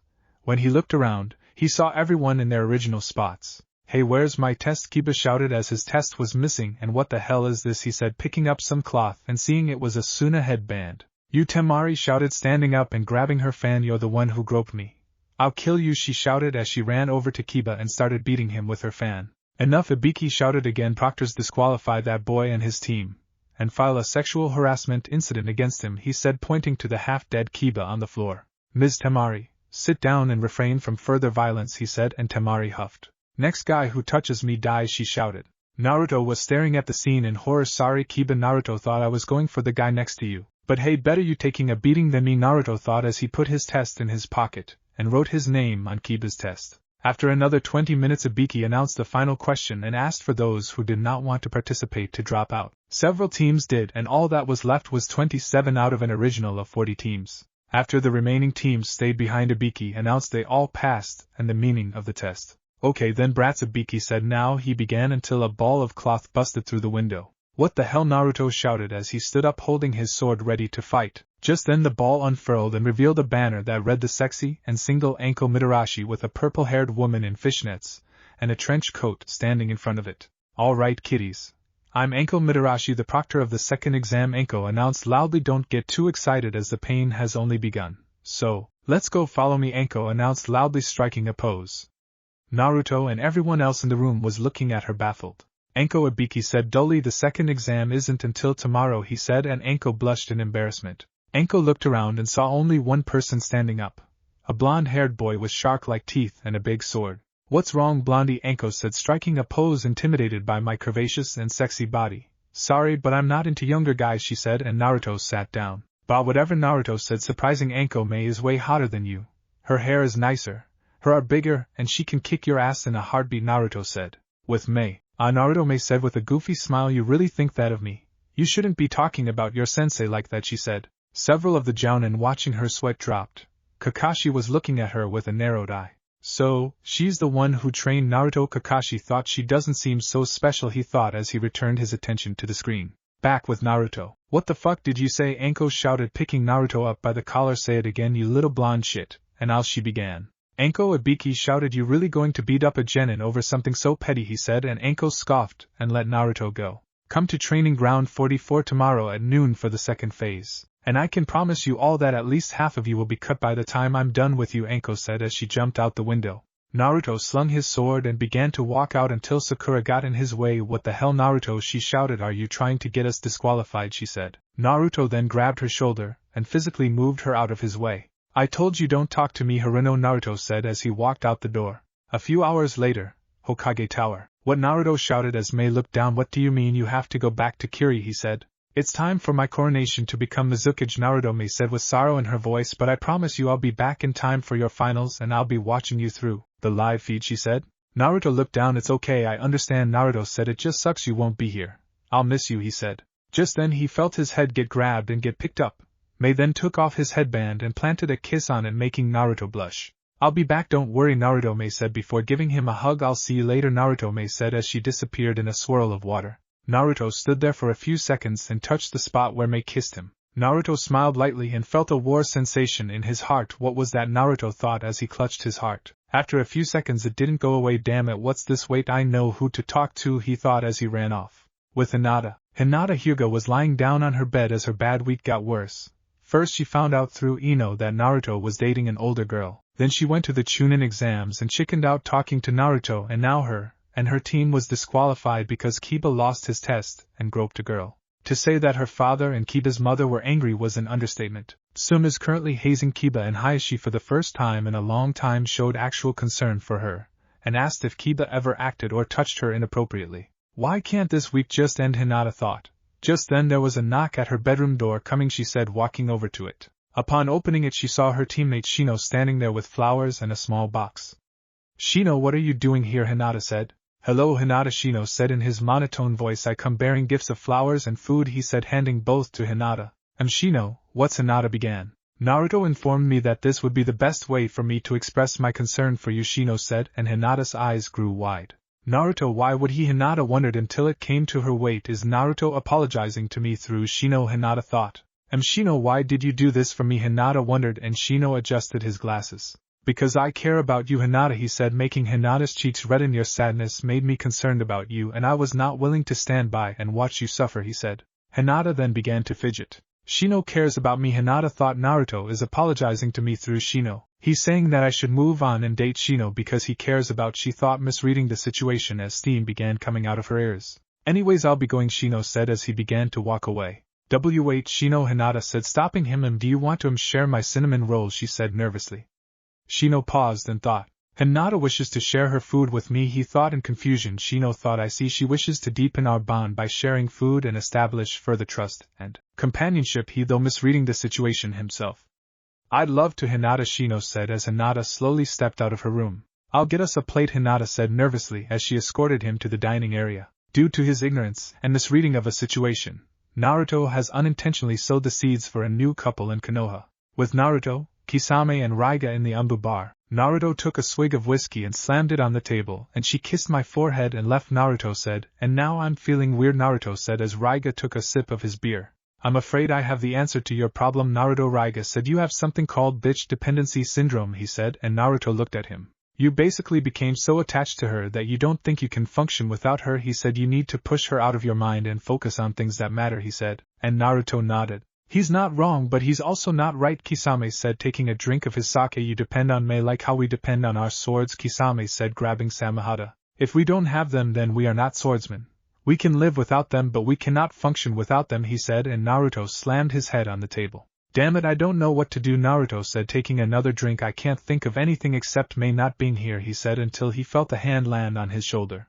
I think it's love, Naruto. Itachi said. You have developed feelings for May, and now you can't shake them. You established an emotional connection with her, and now that she's gone you want her back, he said. Naruto, Kisame and Raiga and every Anbu in the room looked at him like deer in headlights. Just then everyone in the room either drew their swords or broke their bottles to use as improvised weapons. What the hell are you doing here, Itachi? You still owe me money, everyone began to yell until a voice spoke up. Silence, Hiruzen shouted using chakra to amplify his voice. He is free because I freed him, he said, and everyone looked at Hiruzen like he was crazy. I found out some things and turns out Itachi was not responsible for the Uchiha massacre. He's 100% innocent, and is under my direct protection, while the investigation is going on, Hiruzen said, and everyone lowered their weapons. Now go back to drinking, he said as everyone sat down. Itachi and Hiruzen then both sat down at the table. Hey Itachi, Naruto whispered, so you didn't really kill your clan and betray Konoha, he asked, and he looked at Naruto. No, I 100% did that, Itachi whispered, and everyone at the table sweat dropped, but there is more to it than that. I was actually working as a spy for Konoha on the Akatsuki. I was fine until Kisame here blew my cover, he said, looking at Kisame. How the hell did I do that, Kisame said angrily. If you didn't betray the Akatsuki, I wouldn't have had to try to kill you to keep my cover, Itachi said angrily. Also, you dragged me back to my home village alive. There is no way I can go back without having my mind read and being killed, he said, and Kisame looked a little sheepish. Oh damn, Kisame said, my bad, he said before Itachi took an unopened bottle in the middle of the table. Anyway, Naruto, Itachi said, from the sounds of it you must like this May woman on a romantic level. And her leaving was the trigger that made you realize it, he said. You never know what you had until it was gone, Hiruzen said, taking a swig of Naruto's whiskey. I know the feeling all too well, he said. Well, what should I do, Naruto said. Should I go off after her and tell her how I feel, Naruto said, and they all protested. What hell no, you don't want to seem desperate, Kisame said, and the others nodded. For now just wait until the finals, and when she finally arrives back tell her how you feel. Who knows, maybe she'll say yes, he said, and Naruto scoffed. Please, in what universe can a genin hook up with his sensei, he said before taking a swig of whiskey. Well, Naruto, there's only really one solution I can think of, Hiruzen said as he raised up his hand. 2 bottles of whiskey, 4 bottles of sake and 2 pitchers of beer. On the double he ordered, and the bartender began preparing their drinks. Later that night, Sasuke Uchiha was sound asleep in his apartment. Should be quiet, you'll wake him, a drunk Naruto whispered as he, Kisame, Raiga and Itachi all snuck into Sasuke's home. They were all currently drunk and now duct-taping Sasuke to his bed without waking him. Okay done, Itachi whispered Raiga. The blindfold, he said, chuckling. Raiga then put a blindfold on Sasuke without waking him. Okay, ready, he whispered. Hold up, wait, Kisame whispered with a devilish smile on his face. He then walked over to Sasuke's head and turned around and pulled down his pants. Kisame then let out a loud fart right in Sasuke's face. Both the sound and smell woke him up. Oh my god, what the fuck, Sasuke shouted, unable to get up or see. Get him with the socks, Raiga shouted. Naruto, Kisame, Raiga and Itachi all began to beat Sasuke with socks full of bars of dead batteries. After a few minutes they all stopped and began to laugh at Sasuke's pain. As they all began to leave, Kisame turned around. This is what you get for being an asshole, Kisame said as he and his drunk friends left the house. Sasuke began to moan in pain as he laid in his bed. What did I do? Sasuke groaned out. The next morning, Hiruzen woke up in his bed with a hangover. Oh god, how much did I drink, he thought. He then looked to the side of his bed. Better be quiet, I don't want to wake Biwako, he thought. He then opened his eyes in horror. Wait, my wife is dead, he realized. They then removed the covers, revealing the person underneath. Yon morning already, Minazuka said, getting up and making Hiruzen pale. Some seeing him crawled over and kissed him. You pervy old man. Calling me over for a booty call in the middle of the night. How alpha of you, she said, drawing circles on his chest. Hiruzen had wide-eyed. This is wrong. She's young enough to be my daughter, he thought.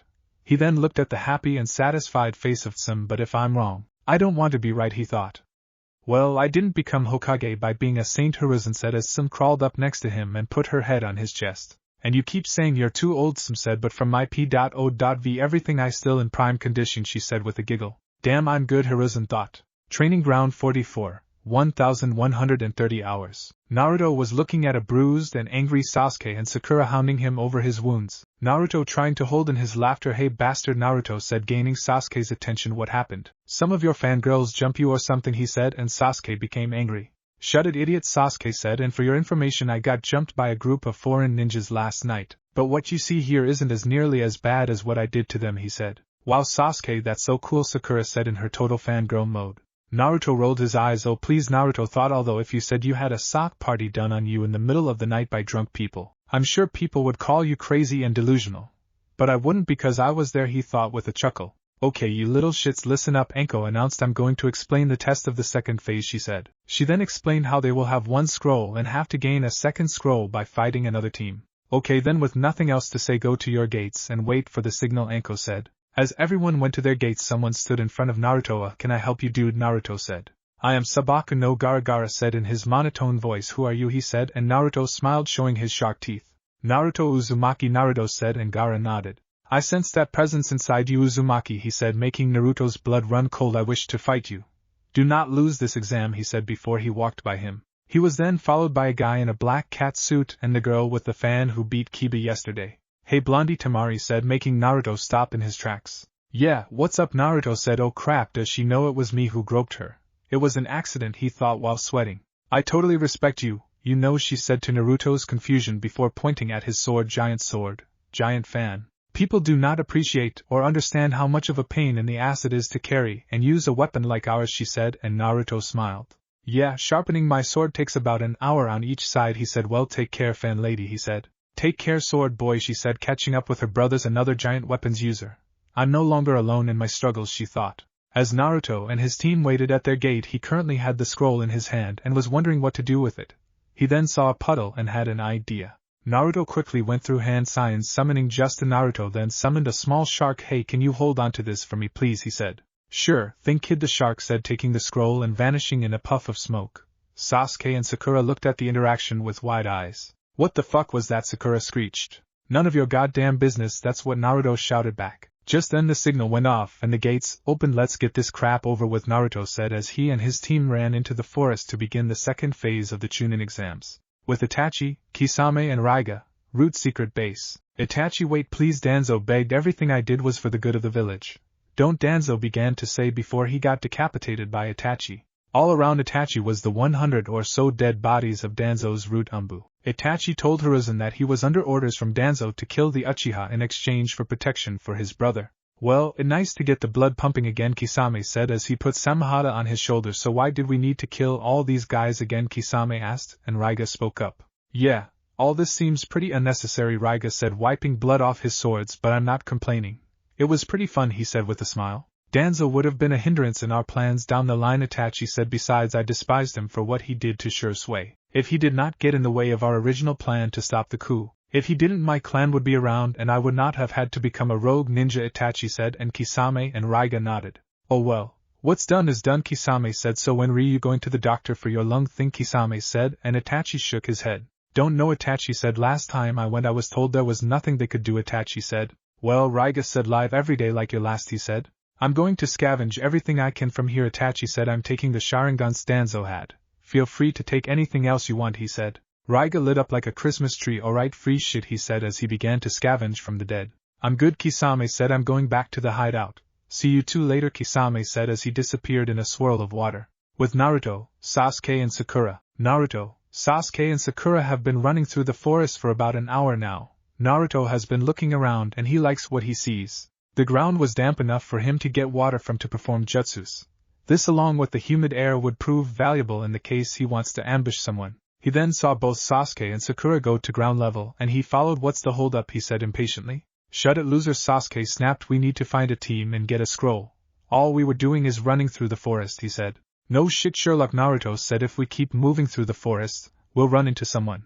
So, let's keep moving, he said. You can't boss us around, idiot, Sakura screeched. You, Sakura didn't get any further as Naruto slapped her across the face. Stop screeching, damn it, Naruto snapped. If you keep being so damn loud you're going to lure everyone in the vicinity to us, he said angrily. Fuck this, I'm going to take a piss, Naruto said, walking into the bushes. Stay still and shut up, Naruto said. Sakura getting up rubbed her stinging cheek. Did he just hit me? Sakura thought. Naruto has never done that before, she thought.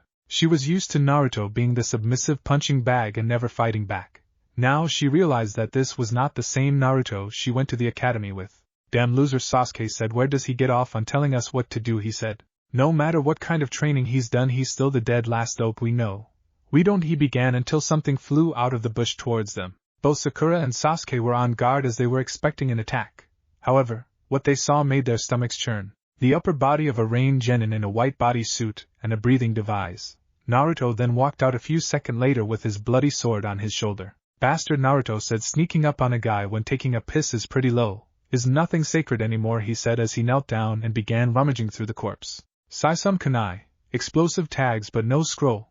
Damn, Naruto said, getting back up. Oh well, maybe next time, he said before he looked at Sasuke and Sakura. See what I mean? Let's move and keep your big trap shut, Sakura, Naruto said. Sakura was about to say something but Naruto took a step towards her, scaring her back. Let's go, he said as he jumped into the trees with Sasuke and Sakura following behind him. Oh god, I have to put up with this shit for 5 days, Naruto thought. I wonder what May is doing.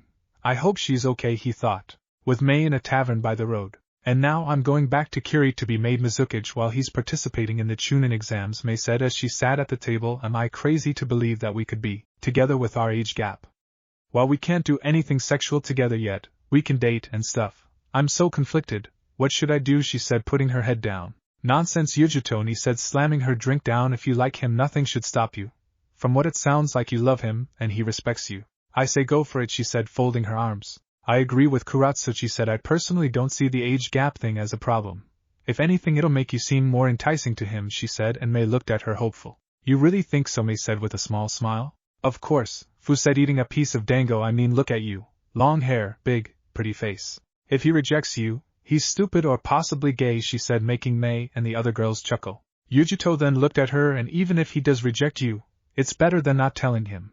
Because nothing hurts worse than words left unsaid, she said, and May smiled. You know what, girls, she said, you're all right. Next time I see Naruto, I'll tell him how I feel.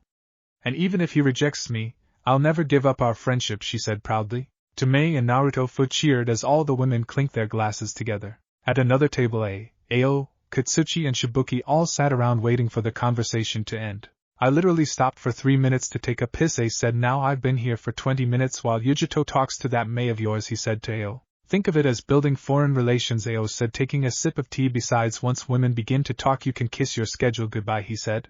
I think that Kuratuchi girl is kinda cute, Shibuki said. Do you know if she's single, he asked Katsuchi. That's my daughter, he said in a warning tone. Stay away from her, Taki boy, he said, making Shibuki shrink a little. Back with Naruto. 4 hours and only got ambushed once, Naruto said to himself. Man, this test is boring, he said as he and his team continued walking in the forest. Sasuke was constantly looking around for threats while Sakura stayed in between Sasuke and Naruto.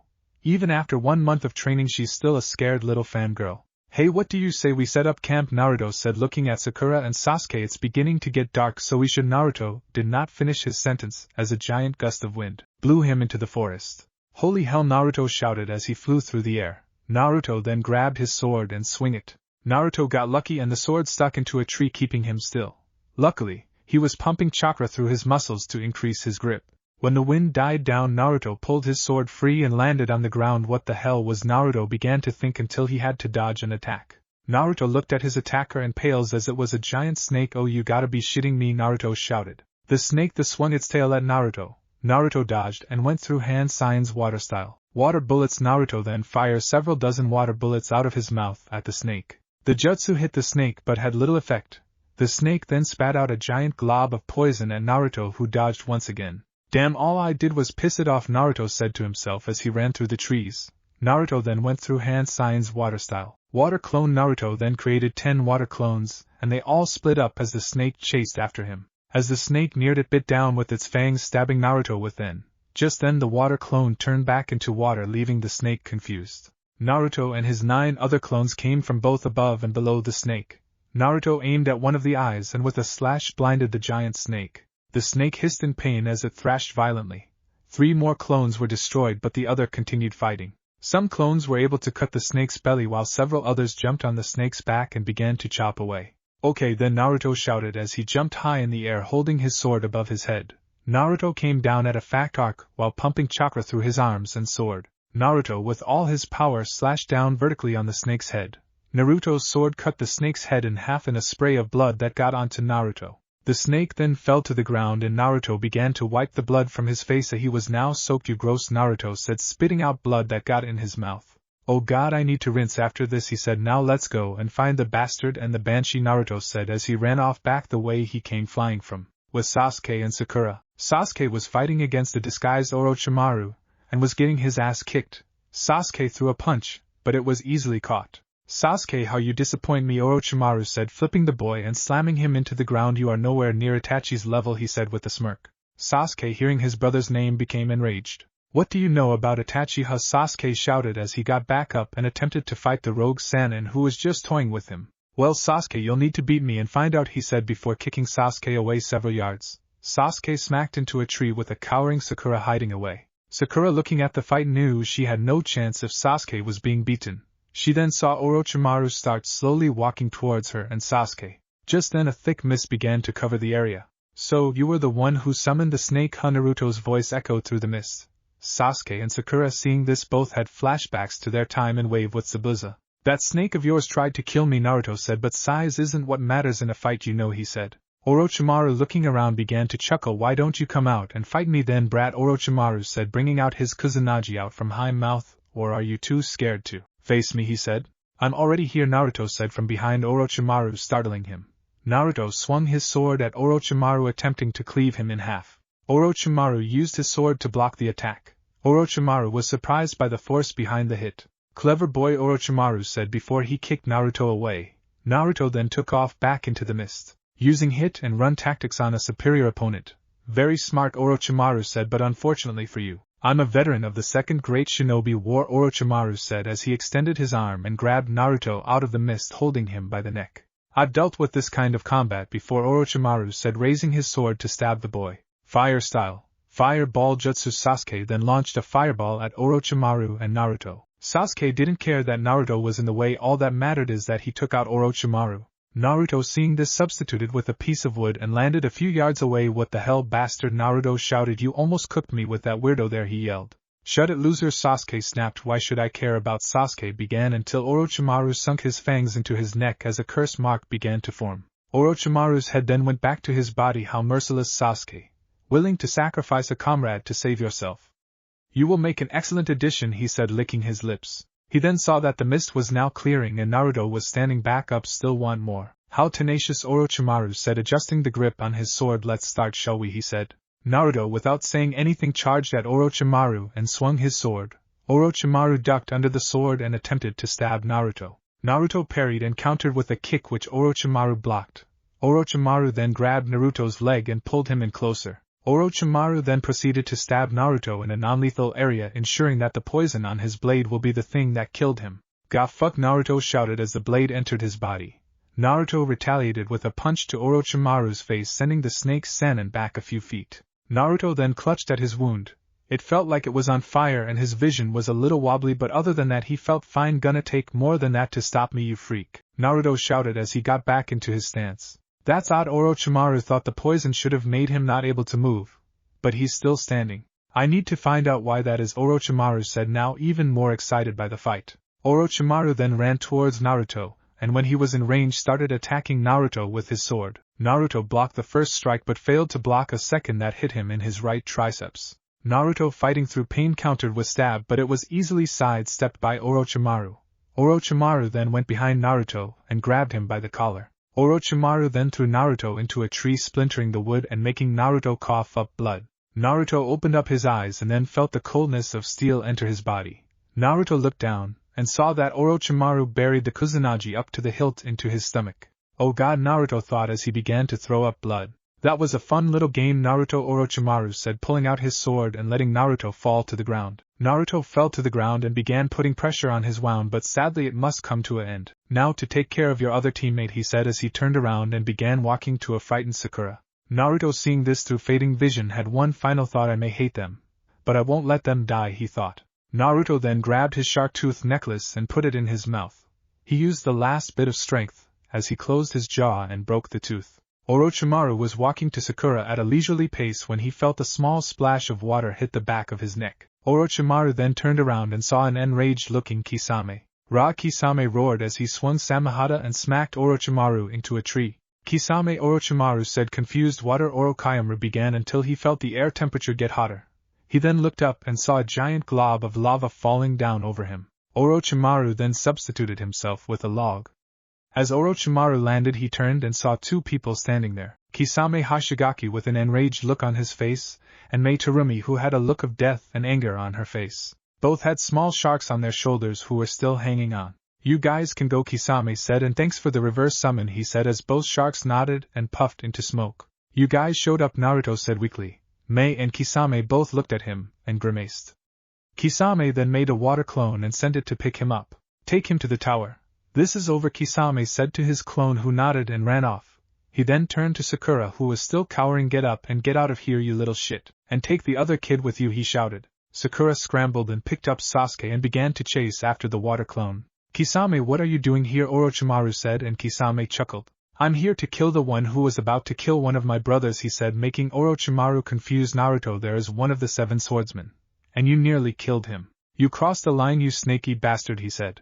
Orochimaru cursed in his mind and looked at May. And who are you, he asked. I'm May Terumi, the 5th Mizukage, May said with a snarl, and I'm going to be the last thing you see before you go to hell, May said, getting into a taijutsu stance. Orochimaru got into a defensive stance. This isn't good, he thought. I can't retreat because Kisame can easily catch up. I have to make a stand here, Orochimaru thought as his toughest battle was about to begin. Tower in the middle of the forest of death, with Naruto. Naruto was on a stretcher being rushed into the tower, and taken into the operating room. Naruto was taken off the stretcher and placed on the operating table. Doctors and nurses all gathered around and began to wash and tear off Naruto's cloths in order to treat his wound. What the hell happened to this kid? A doctor said, tearing off Naruto's cloths. Kami above, he got ran through by a sword, he said, getting bandages and clotting equipment. Isn't this Naruto Uzumaki, the boy? A nurse said, gaining everyone's attention. I heard that because of it he has advanced healing. So why isn't the wound closing up, she said, and the doctor looked at her. I don't know, nor do I care, he said, putting on a surgical mask. He's a ninja and that's that. I couldn't care less about it, he said. Get ready to operate, he shouted, and get Anko here, god damn it, he said. With May and Kisame. Kisame charged at Orochimaru and swung Samehada at him. Orochimaru dodged and countered. Orochimaru slashed at Kisame with his Kusanagi. When he made contact, Kisame dispelled into water, as he was really a water clone. What Orochimaru thought. Orochimaru was then hit from behind by Kisame. Samehada's spines ripped into Orochimaru's flesh, tearing away the muscle and flesh from his back. Orochimaru was sent flying. When he landed, his mouth opened up and he shed his old body. His relief was short-lived, however, as when he looked up he saw May in a tree going through hand signs lava style. Lava shrapnel. May then spat out a glob of lava from her mouth and sent it to Orochimaru. Orochimaru jumped a few feet away, but it didn't save him. The glob of lava, once it hit the ground, splattered into hundreds of pieces, spreading around and melting the ground and setting shrubbery on fire. Orochimaru got hit with a few pieces and immediately put out the small fire that was on him, looking at his burned arm. Orochimaru then stretched his body and attempted to bite May to inject her with poison, but was intercepted. Water style. Water shark bomb jutsu. Kisame sent 5 water sharks at Orochimaru, which made the rogue Sannin dodge, which created an opportunity for May. Boil release. Corrosive mist. May then released a mist of boiling temperatures and sent it towards Orochimaru, while he was busy dodging. Orochimaru could do nothing when the mist covered him. A few seconds later Orochimaru fell to the ground screaming in agony. Orochimaru's skin was peeling off and his eyes had melted. Orochimaru then sked his body once more, and when he got his footing he panted and breathed heavily. While he did have a lot of chakra, it was not infinite. The more damage he takes beforehand, the more chakra it takes to prepare a new body, and the last attack made him use a lot of chakra. Kisame and May both landed a couple yards away and Orochimaru spoke. You Kiri trash, Orochimaru shouted. Why are you two standing in my way? Why are you disrupting my plans, he shouted. Simple, Kisame said with a scowl. You hurt one of my brothers. That's all, he said, making Orochimaru go wide-eyed. You hurt the person I love, May said, gaining Orochimaru's attention. I never got to tell him how I feel. And if he dies, then I don't know what I'll do. But I'll start with melting you to a puddle, she said with a furious look. Damn you both, Orochimaru shouted before going through hand signs and slamming his hand on the ground. Manda the snake boss appeared with Orochimaru standing on top of him. After I kill you two, I'll kill that blonde brat and destroy Konoha.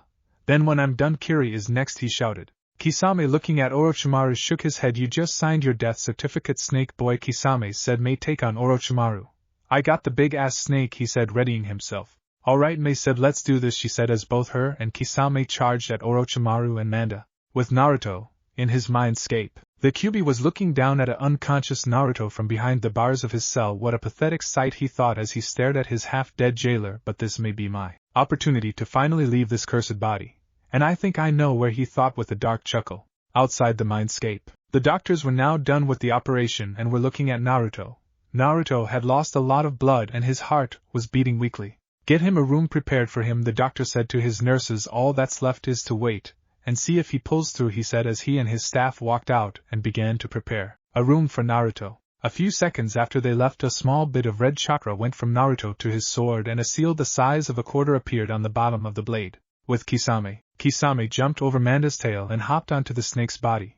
Kisame then cut Manda with his sword, ripping flesh of the snake boss. Manda hissed in pain and threw Kisame off.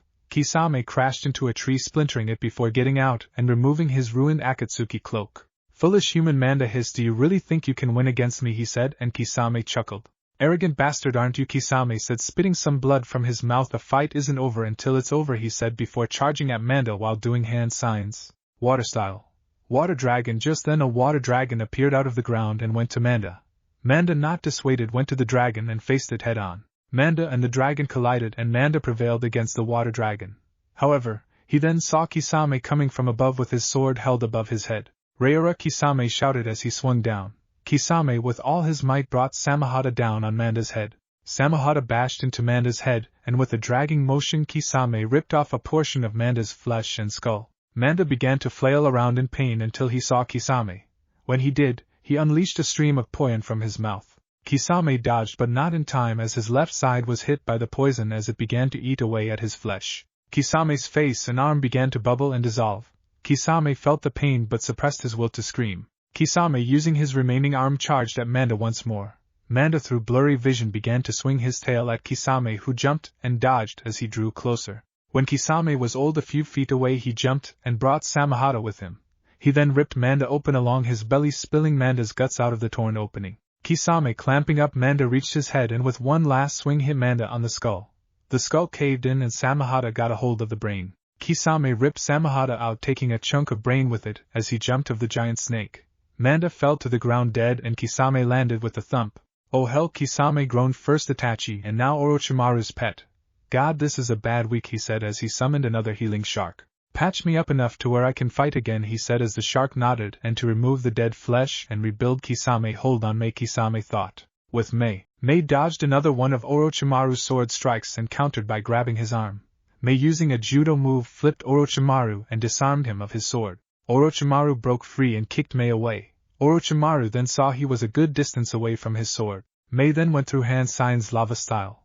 Lava prison. May then spat out lava that formed a dome over the sword before cooling.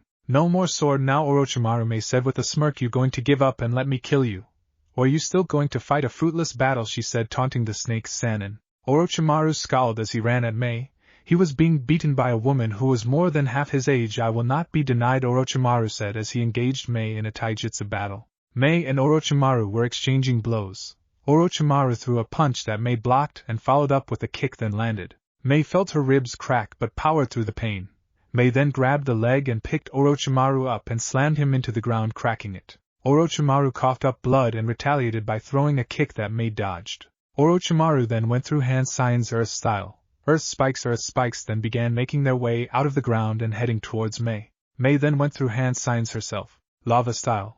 Lava wall. May then spat out lava that formed into a wall and hardening, stopping the earth spikes. May then went through another set of hang signs earth style. Cavern creation. Orochimaru felt the ground shake as he wondered what was happening. Orochimaru then felt the ground go out from underneath him as he plummeted. Orochimaru fell about 30 feet until he smacked into the bottom.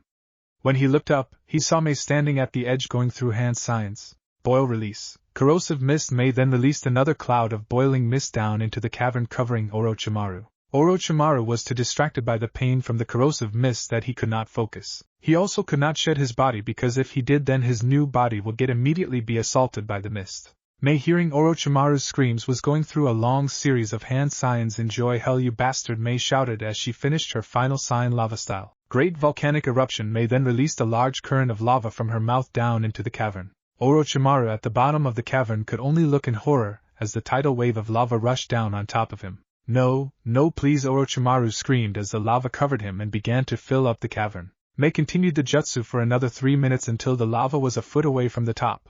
May then fell to a knee and wiped her mouth, as she was breathing heavily. That took up a lot of chakra, May thought, but I finished him off, she thought as she stood up before wincing in pain. My ribs are cracked, May thought. Damn, that was almost as bad as when I fought Yagura, she thought, until she heard a pair of feet land behind her, and saw Kisame. Is he dead? Kisame asked, and May nodded. Unless he can survive being at the bottom of 29 feet of lava, May said, making Kisame chuckle. She then saw that Kisame's right side was covered in shark and fish skin. What happened to you? She asked, and Kisame spoke. Poison from the snake melted my flesh, Kisame said. The skins are going to repair me and prevent infection, he said. You ready to go and check on Naruto? He asked, and May held up a finger saying 1 second. May went over to the lava dome and kicked it, breaking it. She picked Kusanagi and showed it to Kisame. Orochimaru won't be needing this, she said. Got a little war trophy now, she said, making Kisame chuckle. Let's go, she said as she and Kisame left the area. With Anko, Hiruzen and the medical staff, Forest Tower. Anko was rolling on the ground in pain outside Naruto's room. Anko, what is it? Hiruzen asked as he looked at her neck where she was grabbing. Upon moving her hand he saw that Anko's curse mark was fading away. What is it? Anko groaned out. I think Orochimaru just died, Hiruzen said, making everyone freeze. With Sasuke. Sasuke was still unconscious in his own room. His curse mark began to burn away and he made a face of excruciating pain until it was over and the curse mark was gone. A few hours later, Naruto opened his eyes with a groan. Oh God, what happened? He said as he looked around. You got stabbed. What do you think happened? Came a deep voice that made Naruto sit up in fright until he fell back down due to the pain of his wound. Who's there? Naruto said as he looked around and saw no one. Look at your sword, the voice said. Naruto looked over at his sword, which was about 4 feet away. In the reflection he saw the reflection of a giant 9-tailed fox. Boo, the sword said, making Naruto scream, and the voice started laughing. Ha ha ha, that was worth the wait, the sword said. Just then 4 figures burst into the room, weapons drawn. Hiruzen, May, Kisame and Anko barged in ready to fight, only to see a frightened Naruto. Naruto, May shouted as she ran over and gave him a hug and a kiss on his cheek. Are you okay? I was so, she began. My sword just talked, Naruto shouted, pointing at his sword. What, the executioner's blade is sentient like Samahata? Kisame said, confused at Naruto's statement. No one but you can hear me, boy, the sword said. I transferred myself over to the sword to escape being inside you. If I'm to be used as a weapon, I'd rather be an actual weapon. Besides, now I will be cherished instead of hated, he said, making Naruto scowl. Why would you do that instead of just leave my body and go on a rampage? Naruto said, making everyone listening to him talk confused. Simple. I hate humans, but I hate you the least, Kyuubi said, making Naruto sweat drop. I'm now attached to the sword, but I left my chakra in you. So, I will now be your partner and the partner of the next owner of the sword, Kyuubi said. Now you better explain this to those humans and the fish man. They are looking at you like you're crazy, he said before falling asleep. Naruto gulped and looked at Hiruzen and Kisame. So, about my sword, Naruto began. 5 minutes later, Hiruzen was staring wide-eyed at the sword and Kisame was thinking. I see this as a total win, Kisame said with indifference, making Hiruzen look at him with wide eyes. The most powerful Biju in existence is now in a sword, Hiruzen said, worried. What happens if someone kills Naruto and takes the sword, he said. Naruto then looked to the sword and nodded.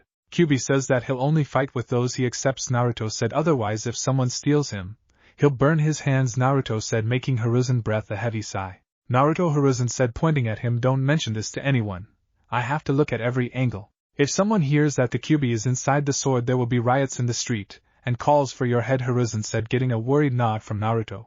Okay, GG, Naruto said before looking at Kisame and May. Hey, what happened to that weird guy who attacked us? Naruto asked, and May smiled. Oh, I buried him in lava. No big deal, May said, making everyone's sweat drop. I'm just glad you're okay, Naruto. I was really worried, she said, making Naruto blush. Anko then walked up. Hey, Blondie, Anko said, gaining Naruto's attention. Technically you failed to complete the second exam, she said, making Naruto look down in defeat. But Anko said, making Naruto look up, since Orochimaru S-class ninja interrupted your test. I'm willing to give you and your team a pass, Anko said, making Naruto smile. You should really thank her for passing you, kid, Anko said, pointing at May. It's mostly a favor to her for killing Orochimaru. So, don't expect any more help from me, Anko said before turning around and walking out. Kisame then walked up and patted Naruto on the shoulder. You took one hell of a beating, kid, Kisame said, making Naruto smile. There was no way you could beat Orochimaru. But you stayed and fought despite the odds, he said with a proud smile. You certainly earned those teeth, Kisame said before turning around and walking out. Catch you later, kid, Kisame said before vanishing. Lord Hokage, May said, gaining Hiruzen's attention. Can I talk to Naruto in private, she asked, and Hiruzen nodded. Of course, Lady May, Hiruzen said before looking at Naruto. I'll come back for a debrief later, he said as he walked out, closing the door behind him. Naruto, May said with total seriousness, making Naruto stand on edge. There is something I need to talk to you about, May said.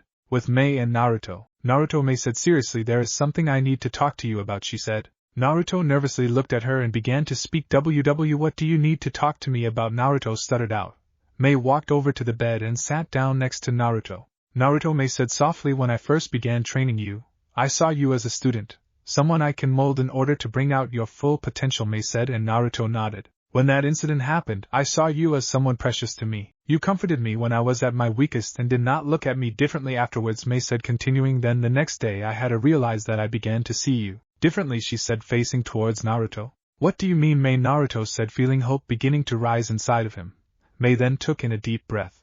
I began to develop romantic feeling towards you, Naruto, May said, dropping the bombshell. I saw you for who you were on the inside. Honest, brave, strong, full of potential, and the eyes, hair and teeth don't hurt either, May said with a chuckle. I was worried that if I let my feeling be known that you will not accept them, May said. I'm older than you and I know it may seem like a problem. And I'm also the Mizukage now, so it will also be a political firestorm, May said. But when I saw you wounded and clinging to life, my heart began to break. I honestly thought I was going to lose you for a minute, she said, tearing up. I couldn't imagine what I'd do if I lost you because I love you, Naruto, May said, looking at Naruto, with tears rolling down her face. Naruto was stunned. She loves me. Like actually loves me, Naruto thought. Naruto then swallowed hard and spoke. May, Naruto began, and May braced herself. When you were training me and I called you Queen May, it was only a half joke, Naruto said. I admired you, May. You are strong, beautiful and independent, but also kind, understanding and sensitive. I had no idea how a no-name orphan like me got a sensei like you, Naruto said, making May chuckle. When you were feeling down, I felt like I had to try my hardest to cheer you up. And when you left a few days ago, my heart began to hurt, Naruto said. When you left, it felt like a part of me left with you, Naruto said, making May's eyes go wide. So, I guess what I'm saying is I love you too, May, Naruto said with a smile and a blush. The next thing Naruto knew, May grabbed him and pulled him into a hug. You mean that? You really mean that? May cheered out as she began to cry tears of joy. She then heard a muffled response and looked down. She then realized she pulled Naruto into her breast and was smothering him. Crap, Naruto. I'm sorry, May said, releasing Naruto as he huffing for air. Okay, huff. I wasn't huff expecting that, Naruto said as May blushed from embarrassment, but it did feel kinda nice, he said with a chuckle. May then playfully punched him in the arm. Naruto looked at May with a smile. The age thing isn't a problem for me. So, if you want after the exam is over we can go on a date, Naruto said, and May nodded. Yes, that sounds perfect, May said with a smile. Oh my gosh, I can't believe it. I became Mizukage. I made my confession. I May began until her eyes widened. Oh shit, May shouted, standing up, making Naruto stand on edge. What is it, Naruto said, worried, and May looked at him. My ceremony is supposed to be happening now, May said, making Naruto's eyes widen. Oh, I hope Ao could find a way to make it work, May said as she began to pace around the room. In Kiri, we now present to you, your new Mizukage. May Terumi, Ao announced as May walked out wearing her kage robes and waving to the crowd. Lady May, I'm so sorry, Chojuro thought as he was hinged as May. I swear I will do my best as your bodyguard to impersonate you until your return, he thought. Ao was looking at May while sweating heavily. Damn it all to hell, Ao thought, we just arrived to the village, and then a shark summons her away. Someone better be dead or dying after all this is done, he thought. Well, I have her policies she wants put in place, so me and Chojuro should be able to wing it until she returns, Ao thought as the ceremony continued. Chunin Exam Stage 2 Arena. 4 days later. Naruto, a sluggish Sasuke and Sakura were standing in formation with the other teams that passed. Team Asuma, Team Guy, Gaara's team, a grass team, a sound team and another team from Konoha. So 21 in total. The Hokage just got done explaining the reason for the Chunin exams and that there are now too many remaining. So now there was going to be a preliminary match to cut down the participants. Okay, so anyone want to drop out before we begin? Hate Gecko, the referee said. One Konoha ninja raised his hand. Name and reason? Hate said. Kabuto Yakushi. Kabuto said, I don't think I'm ready, so I want to drop out, he said. Sasuke began to chuckle. What a loser, Sasuke said loudly. If you, Sasuke began until Naruto elbowed him in the gut, knocking the wind out of him. Just shut up, bastard, Naruto said before looking at Kabuto. No shame, dude. Better luck next time, Naruto said, and Kabuto smiled. Thank you, I appreciate it, Kabuto said as he began to walk out. There won't be a next time, brat. I'll make sure of that, Kabuto thought darkly as he exited the arena.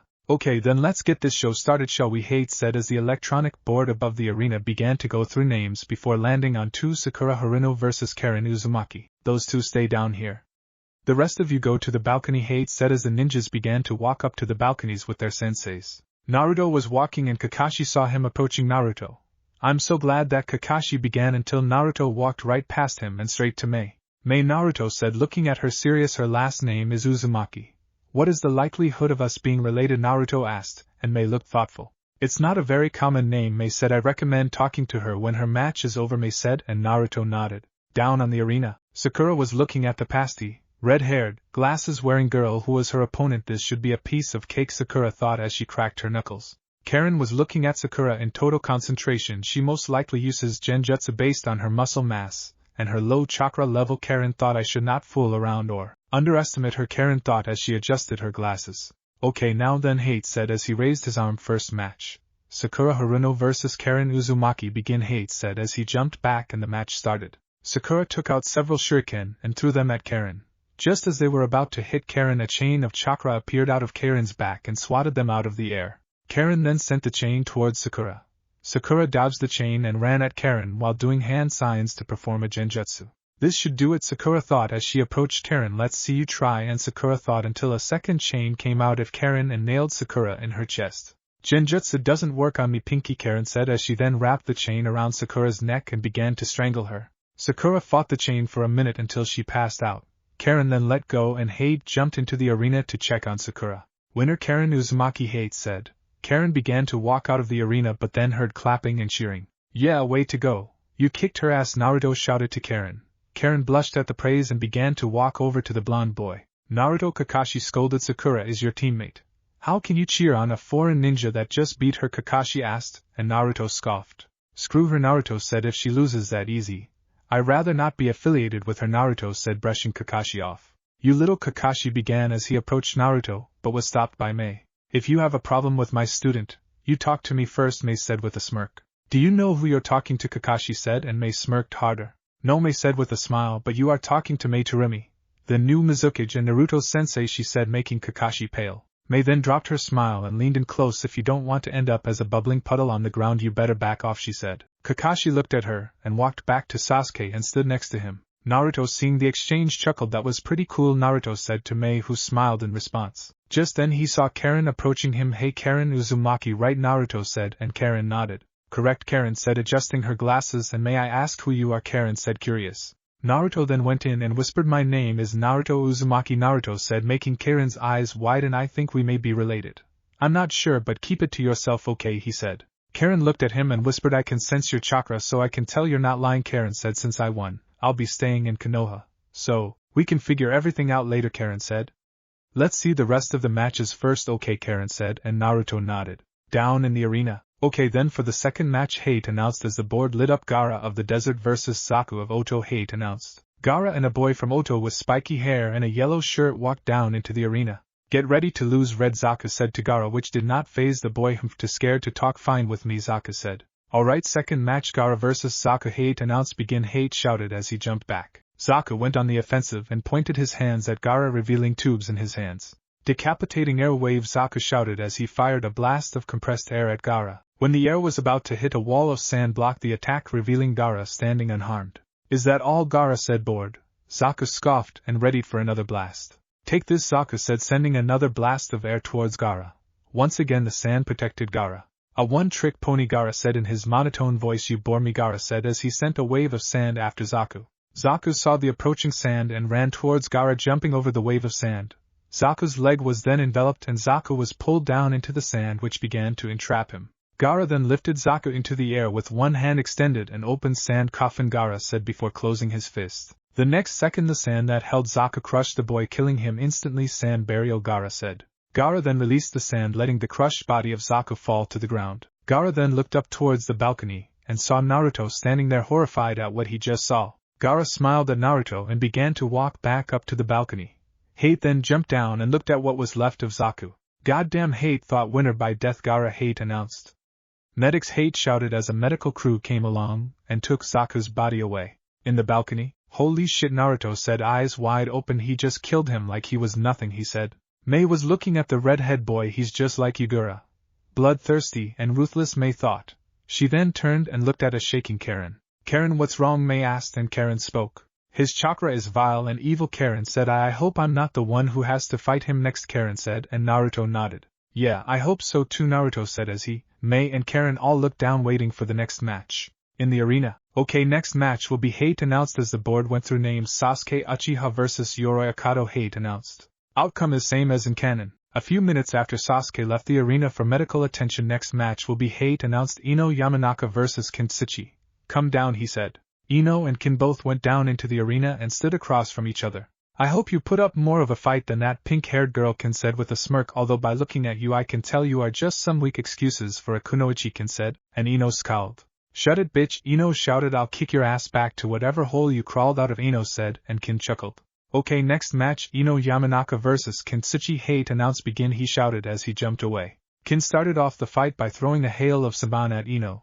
Ino dodged and threw several shuriken at Kin. Kin ducked under the shuriken and rushed at Ino. Kin then punched Ino in the face, making her see stars. Ino, regaining her senses, got into her taijutsu stance and began to fight Kin. Ino wasn't a combat type, so when she fought Kin it was mostly Ino attacking and Kin countering. Kin swiped one of Ino's punches and retaliated with a kick, sending Ino into the wall. Ino looked up through shaky vision at Kin approaching her. I'm getting my ass kicked, Ino thought. I have no choice, Ino thought as she made an unusual hand sign. Kin stopped at the making of the hand sign and got on guard. After a few seconds nothing happened. What's wrong, Blondie? Kin taunted you, Kin began until she flinched. Ino then went limp, making everyone confused. With Naruto, May and Karen. Did Ino pass out? Naruto asked, and May shrugged her shoulders. I don't know, May said, but why is that sound girl just standing there? May said, and Karen answered. Ino isn't passed out, Karen said, adjusting her glasses. She just did a giant Hail Mary. And it looks like it paid off, Karen said, making Naruto and May more confused. In the arena, Kin then stood up straight and spoke. I, Kinsichi, forfeit my match to Ino Yamanaka, Kin said. Hate, who realized what had happened, spoke up. Winner is Ino Yamanaka, Hate said, pointing to an unconscious Ino. Hate then turned to Kin. You can transfer back to your body now, Hate said, and Kin nodded. Ino undid the jutsu and went back to her own body, and Kin fell to the floor unconscious. Ino opened her eyes and smiled. I won, Ino thought before losing her smile, but I almost lost. That girl was kicking my ass, Ino thought as she got up and began walking up the stairs to the balcony. I need to get stronger.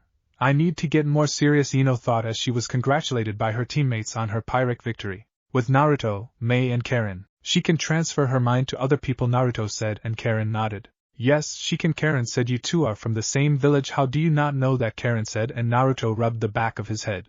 Well, I really never paid attention to any of that stuff, Naruto said sheepishly. Just then he felt a hand touch his shoulder, and he looked and saw a smiling May. Looks like it's your time to shine, May said, pointing at the board. Naruto looked and saw the next set of names, Dosa vs Naruto Uzumaki. Show them what you got, Naruto, May said, and Naruto nodded. Alright, May, Naruto said with a smile. Naruto then took the sword off his back and leaned it up against the wall. Wait here, buddy, Naruto said to Kurama. I'm sorry, I ain't going to use you. I don't want to kill the guy, Naruto said as he began to walk down the stairs to his match. Humph, little shit, Kurama said. The first fight he gets into since I transferred into the sword, and he doesn't want to use me. Ain't this a bitch, he said. Kurama then looked around and saw Karen looking at the sword with wide eyes. You can talk, Karen shouted at the sword, making everyone nearby look at her like she's crazy. You can hear me, Kurama shouted back, equally surprised. How can she hear me? Only the brat should be able to hear me, Kurama thought as Karen hid behind May for protection. Down in the arena, Naruto was standing across from Dosu, a mummy-looking gut from Oto with a weird gauntlet-looking thing on his arm. You ready to lose, mummy boy? Naruto said, making Dosu scoff. In your dreams, kid, Dosu said, getting into his fighting stance. I'm the last of the sound team. I will win for my village, Dosu said. Okay, you both ready? Hate said, and both boys nodded. Okay. Naruto vs Dosu, begin, he shouted as he jumped away, signaling for the match to begin. Naruto and Dosu both stood still as they sized each other up. Naruto decided to start the battle by striking first. Naruto went through hand signs and launched several water bullets at Dosu. Dosu dodged and ran towards Naruto. Dosu threw a punch at Naruto, and Naruto jumped back at the last minute to avoid the hit. When Naruto landed a few feet away, he looked at Dosu. Just then Naruto's vision began to blur, and he began to throw up and shake. With May and Karen. What the hell, Karen said. Naruto didn't even get hit. What happened, she said, and May spoke. I think I know, May said. It probably has something to do with that gauntlet of his, May said. With Naruto. Naruto's vision became normal and he looked at Dosu. What the hell was that, Naruto thought. He then took off his belt of canteens. I can't get hit by whatever that was again, Naruto thought. Naruto then emptied the water on the ground and made a hand sign, Hidden mist jutsu, Naruto said softly as a thick cloud of mist covered the arena floor. Dosa closed his eyes and began to listen closely. Dosa was then blindsided by a punch to the face. He looked to the direction he just got hit from and saw nothing. He was then hit again from behind. It's called the silent killing technique for a reason, you know, Naruto said, his voice disembodied. I think I found out your little trick, he said, and Dosa became mad. You don't know anything, Dosa shouted as he pulled up his gauntlet. Just then Dosa let out a wave of sound. The next moment the mist dissipated and Naruto was standing a few feet away with his ears bleeding. Crap. I thought for sure that would work, Naruto thought. I guess I'll just have to fight him at a distance, Naruto thought. Naruto then jumped back a few feet and went through hand signs water style. Water blade. Naruto then sent a blade of water at Dosu. Dosu raised up his arm to use his gauntlet as a shield. Dosu then felt the full force of the jutsu hit his arm as the gauntlet took a bad gash, nearly cutting through. Dosu then saw Naruto approach going through hand signs water style. Water prison. Dosu then realized the water on the ground began to encircle him. Dosu was then trapped inside a dome of water with Naruto holding him hostage. Okay, now for phase 2, Naruto thought as he made a one-handed hand sign shadow clone jutsu. Naruto then created 4 shadow clones, and they all put their hands on the prison. Dosu looked on in horror as the clones began to form water bullets on their hands. The Naruto clones then began to barrage the helpless Dosu. After a few minutes Naruto released the jutsu and fell to the ground. Naruto then went and picked up Dosu by the collar. Naruto brought back his fist and punched Dosu in the jaw with all his might, knocking the boy out. Hate went down and looked at Dosu. Winner Naruto Uzumaki, Hate announced. Naruto didn't have any response. Hey, did you hear me? You won, he said. Hate then went in front of Naruto and began to talk, but all Naruto could hear is buzzing. What? Naruto shouted. May then went down and grabbed Naruto and led him away from the arena. Mei, where are we going? Naruto shouted. A few minutes later, Naruto returned with May after going to the medical bay in order to get his ears healed. God, my ears hurt, Naruto said, fixing the cotton in his ears. I wish the fight was a little longer. I really wanted to show my stuff, Naruto said, and May sighed. Well, when you fight a one-trick pony like that Dosa boy, it's really easy to beat them once you know their tricks, May said as she and Naruto walked back up the stairs to the balcony. After all, you can't just use only 1 or 2 techniques. That's just a very bad fighting strategy, May said. Asterisk in the canon Naruto universe. Naruto sneezed. What was that? Naruto said as he looked around. He then shrugged his shoulders. So what should I do for training today? Rasengan and shadow clones. Or try to learn another technique, he said as he walked into the training ground. Rasengan and shadow clones are the only techniques I need, Naruto said as he made his trademark hand sign. Asterisk back to the story. May and Naruto then returned to their spots on the balcony and saw Karen sitting next to Naruto's sword. So, you have 8 other siblings? Karen said to the sword, and Kurama nodded. Yes. There are 9-tailed beasts altogether, Kurama said. We were all separated when the first Hokage sold us off. Bastard human, Kurama said, and Karen nodded. I know how that feels, Karen said as she rubbed her bite-marked scars under her shirt. Hey Karen, I'm back, Naruto said, walking up. You've been talking to the fox, Naruto said, and Karen nodded. Yes, he was telling me of his past before he got captured by the first Hokage, Karen said. How are your ears, she asked, and Naruto smiled. Nothing permanent, thank Kami, Naruto said as he went to pick up his sword. So did I miss anything? Naruto asked, and Karen shook her head. No, the next fight hasn't been announced yet, Karen said as both her and Naruto looked down at the arena. Over the next 2 hours several more matches were held. Choji Akimichi vs Niji Hyuga. Winner Niji. Rock Lee vs Random Grass Jobber 1. Lee wins. Temari vs Tenten. Temari wins. Kankuro vs Random Grass Jobber 2. Winner Kankuro. Shikamaru Nara vs Misumi Tsurugi. Winner Shikamaru. I'll be honest, no one gives a fuck about the other fights. So, I'm just going to skip them. Down in the arena, Naruto, Lee, Shikamaru, Karen, Ino, Niji, Gaara, Temari and Kankuro stood at the end of the line waiting to hear who they are going to fight in the finals. Sasuke was not present as he was still weak due to his fight. Okay, everyone, Hate said. You all drew lots, so here is who you are going to fight, Hate said. As Naruto read his opponent, he grew the biggest smile he ever had. Karen Uzumaki vs Ino Yamanaka. Naruto Uzumaki vs Sasuke Uchiha. Gaara vs Niji Hyuga. Temari vs Lee. Kankuro vs Shikamaru. You all have 1 month to train, Hate said. Good luck and see you at the finals, Hate said, dismissing the remaining participants. Naruto began to walk out with May. Oh man, this is too good, Naruto said with a smile. Looks like me and Sasuke's fated showdown is going to happen sooner than I thought. And in front of the village no less, Naruto said with a wicked smile. Well, you have 1 month to prepare, Naruto, May said with a smile, but remember we have to do something first, May said, and Naruto nodded. Yeah, How could I forget, Naruto said, bonking his head. Don't worry, May will go out tonight. Sound good, Naruto said, and May nodded. That would be best, May said. I need to head back to Kiri soon, so I would like to go out before I leave, May said, and Naruto nodded. Don't worry, I know exactly what to do, he said. 1 hour in Naruto's apartment, with Naruto, Ino, Karen and Anko. I have no idea what the fuck to do, so I need all of your help, Naruto said as Ino, Anko and Karen listened. I've never been out on a date, so I need your help to make sure I don't screw it up, he said. Ino nodded and stood up. Okay, I can help, Ino said, but I'm only doing this because I believe in true love, Ino said. I can help you in the clothing department.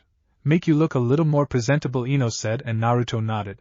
I can give you pointers on etiquette, Karen said. I can tell by your mannerisms you are not very versed in manners, she said, and Naruto looked down in shame. Hey, it's not like I had anyone to teach me, Naruto said. What can you help me with, Anko? Naruto said, and Anko smirked. Well, as a woman who's been on her fair share of dates, I can give you pointers on what to do to whom, Anko said. Naruto nodded. Okay, great, Naruto cheered. When do we start, he said.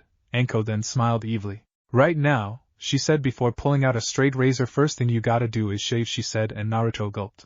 But I don't have any facial hair, he said, showing his face. I didn't say shave your face, Anko said, chuckling evilly and making Naruto pale. May's hotel later on that night. May was walking out of the hotel she was staying at ready for her date with Naruto. She was wearing a blue dress with matching sandals and lipstick. I hope I didn't get too dolled up, May wondered nervously. Despite her being older, she hasn't been on many dates considering her life circumstances. May, is that you? Came Naruto's voice. May turned around and saw Naruto. He was wearing a simple orange dress shirt, black pants and nicer shinobi sandals. It looked nice but not too nice. Wow, May, you look great, Naruto said, rubbing the back of his head. You look good too, Naruto. May said. Shall we go now, she said, and Naruto nodded. Yeah, let's hit it, Naruto said, walking up and holding out his arm. Karen said, link arms with May. It's supposed to be gentlemanly, he thought. May saw what Naruto did and linked arms with him. How gentlemanly, she thought, as both her and Naruto began to walk off on their date. However, from the shadows there were 3 sets of eyes watching. Okay, so far so good, Anko said before looking back at Ino and Karen. Let's go, stay quiet and keep a good distance back, she said, and both girls nodded. At the restaurant, Naruto decided to change up from his original plan to going to the barbecue restaurant that Ino and her team frequents. Welcome to Naruto, the host said, and Naruto's eyes grew wide. Hey Kato. I haven't seen you since you used to work at Ichiraku. How goes, Naruto said, and Kato smiled. Not too bad. You look a lot different. Nice teeth, Kato said, and Naruto smiled. Who's your lady friend, he asked. She's my date, Naruto said, looking at May. May Terumi. Nice to meet you, May said with a smile. Kato then looked at Naruto. How did you land a babe like her, Kato asked, and Naruto shrugged. I'm still trying to figure out that myself, Naruto said, making May chuckle. Oh yeah, table for 2 please, Naruto said, and Kato nodded. Gotcha. Follow me, Kato said as he escorted Naruto and May to their table. Naruto sat down across from May and both ordered their drinks and waited to be served. So our first date, let's get to know each other, Naruto said, and May smiled. Okay, what's your favorite color other than orange, May asked, and Naruto looked thoughtful for a moment. I'd say red. Not sure why, Naruto said, making May chuckle. How about you, Naruto asked. May looked thoughtful. I'd say purple is my second choice. The color of royalty, she said, and Naruto nodded. Anko, Ino and Karen were all on the rooftop across the street looking at the ongoing date, and were genuinely impressed. Okay, so far so good, Karen said, and the other 2 nodded. Naruto's bug is working perfectly. We can hear the conversation perfectly, she said. I can't believe the Umbu let you keep all this stuff, Ino said, and Anko chuckled. You kidding me? Umbu funding is basically unlimited. You should see the rec room they have, Anko said as she and the other 3 refocused on Naruto and May. Naruto and May continued taking until their food came. When it came, both ate and chatted. I'm between bites. Naruto talked about all his fun times with Hiruzen, Ichiraku, Konohamaru, so Konohamaru used the sexy jutsu and Ibisu got mad. Then I created 100 shadow clone and used my harem jutsu. It was pretty funny seeing him pass out, Naruto said, making May laugh. May then told Naruto about the less depressing parts of her life, and some of her highlights during the Kiri Civil was Yugura was by far the worst opponent I ever fought. He made that Orochimaru I fought in the forest look like a joke. Although he had the 3 tails inside of him, and was the Mizukage, so no surprise there. But in the end, due to my bloodline, I was able to overpower him and win the battle, May said with Naruto looking at her like a kid during story time. By the end of the date, Naruto and May both walked out with Naruto paying the restaurant. As they both walked out, Naruto and May conversed all the way back to May's hotel. Well, I think that went well, May said while holding Naruto's hand. It was fun but civil. Nothing too extravagant, but nothing too boring, May said, and Naruto nodded. Yeah, I was super nervous when it first started, Naruto said, but I had fun too. We got to know each other better and get a little closer, he said. When they were in front of May's hotel, May gave Naruto a kiss on the cheek. I had fun, Naruto, May said. I'm glad we got to do this before I go back to Kiri, May said, and Naruto nodded. Yeah, I'm glad too, Naruto said with a smile and a blush. Good night, May. I'll see you tomorrow, Naruto said as May bid him farewell and walked back into the hotel. Naruto then began to walk away until he was a far enough distance away. Ino, Karen and May all jumped down from their hiding spot and looked at Naruto with smiles. Look at you, stud, Anko said. First date, and nothing went wrong, she said, and Ino nodded. I was half expecting you to do something stupid, Ino said, making Naruto grow a tick mark, but I'm glad everything went great, Ino said. Now then, Naruto, Karen said, adjusting her glasses. Our deals for helping you, she said, and Naruto let out a sigh. Okay, Naruto said before looking at Anko. I owe you some dango, Naruto said, and Anko fist pumped. I owe you a boyfriend, Naruto said, pointing to Ino, who nodded. And I owe you some books. What's the series called, Naruto said to Karen. I want the Ika series, Karen said, making everyone go wide-eyed. Oh god, you read the same porn books as Kakashi, Naruto groaned. It's not porn-ass white, Karen shouted. It's romantic literature with erotic content, she said, making Naruto's sweat drop. So, porn, got it, Naruto said, making Karen angry. Now then, I'm going home to get ready for tomorrow, Naruto said before walking off. The next day, Hokage Tower. Hiruzen was looking at both Kakashi and Sasuke. They both were about to leave off to do their training for the Chunin exam finals but were called to the Hokage office. Kakashi, Hiruzen said, barely able to control his anger when Naruto got hurt. I asked him to give me a debrief, and what I heard was concerning, Hiruzen said, making Kakashi nervous. What did you hear? Kakashi asked nervously. When Naruto was fighting Orochimaru, Hiruzen began before pointing at Sasuke. Sasuke here shot a fireball at both Orochimaru and Naruto. If it would have hit, it could have hurt or killed both Orochimaru and Naruto. So, tell me, why would Sasuke do that? Hiruzen said, and Sasuke scoffed. No one would have cared if the idiot got killed, Sasuke said, making Kakashi look at him wide-eyed. He's just a clan-less loser. Plus, the whole village. Sasuke did not get to finish as Hiruzen appeared in front of him, and backhanded him across the face, making him spit up blood as he fell to the ground. Shut your mouth, you little shit, Hiruzen shouted, radiating killing intent. You are lucky that because of the rules of the second exam I can't punish you directly, as it was a military exercise, he shouted, and Kakashi stood up.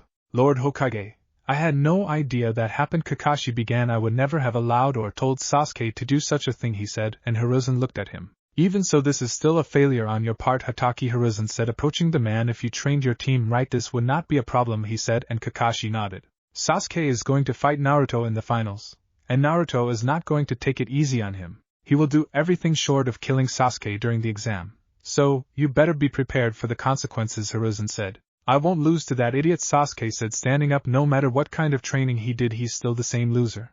Sasuke began until Hiruzen leveled a death glare. Unless you want to join the rest of your clan 6 feet under, you better get out of my goddamn office, Hiruzen said, making both Kakashi and Sasuke run out of the office. Hiruzen then sat back down in his chair and let out a sigh. I can't wait to see that smug Uchiha get that grin knocked off his face by Naruto, Hiruzen thought with a chuckle. Hiruzen then heard a knock at the door. Come in, he said. Just then the door opened and Some Inuzuka walked in.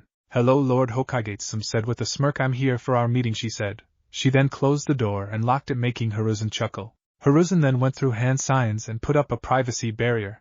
Well, I'm glad you're here, Some, Hiruzen said. I'm a little stressed from dealing with Kakashi and Sasuke. Maybe you can help me out, he said, and Some blushed. Oh, I can help, alright, Some said, walking over and sitting in his lap. Let's get the meeting started, Some said before kissing Hiruzen. God, I love my life sometimes, Hiruzen thought as he kissed Some back.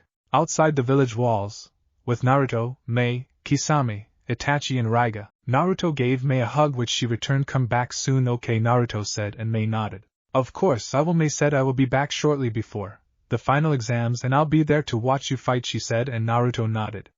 Naruto then looked over to Raiga. Thanks for escorting her back, Raiga, Naruto said, and Raiga gave him a thumbs up. No problem, kid, Raiga said. It's not that long of a trip. Should take me a week or so, he said, and Kisame looked at him. What about Ranra, Kisame asked. Where's he at, he asked, and Raiga chuckled. Already taken care of, Raiga said. Hyuga compound. Ichiraku was with Ranmaru standing in front of Hayashi. Due to Ranmaru's guardian being on a mission, he requires somewhere to stay, Ichiraku said with Ranmaru smiling, and from what Ranmaru tells me, Hanabi is his best friend in the academy, so we were wondering if you can take him in, he said. Hayashi looked at the boy and gave it some thought. Very well, Hayashi said. Hanabi, Hayashi called. Yes, Fath. Hanabi did not get to finish as she saw Ranmaru standing there. Hey Hanabi, how's it going, Ranmaru said, making Hanabi blush. What are you doing here, Ranmaru, Hanabi said nervously. Ranma will be staying here for a little while, Hayashi said, making Hanabi blush harder. Please take him to a guest room, Hayashi said, and Ranma ran up and grabbed Hanabi's hand. We get to have a sleepover. Isn't that great? Ranma said, and Hanabi nodded. Why, yes, it is, Hanabi stuttered out as she escorted Ranma to his room. Back with Naruto and the others. Okay, enough with the mushy crap, Kisame said. We got to get going. You got a month to train and I'm going to run your ass into the ground, Kisame said with a smile that made Naruto shudder. Naruto then felt a hand on his shoulder and saw a smiling Itachi. Don't worry, I'll be there too, Itachi said with a smile. I'm going to teach you some taijutsu and how to counter Sasuke's Sharingan, he said, and May looked at him. Why would you do that? May said, making both Naruto and Itachi look at her. I mean, I appreciate you helping Naruto, but why sabotage your own brother, she asked. Because he's a dick, that's why, Itachi said bluntly, making May and Raiga sweat drop. Okay, let's get going, we're burning daylight, Kisame said, and Naruto nodded. Bye May, bye Raiga, see you guys soon, Naruto said with a wave as he walked off with Kisame and Itachi. Bye Naruto, see you soon, May said as she began to walk off with Raiga. 1 week later, training camp by the river. Kisame was watching a sparring match between Naruto and Itachi. Kisame was currently holding Naruto's sword.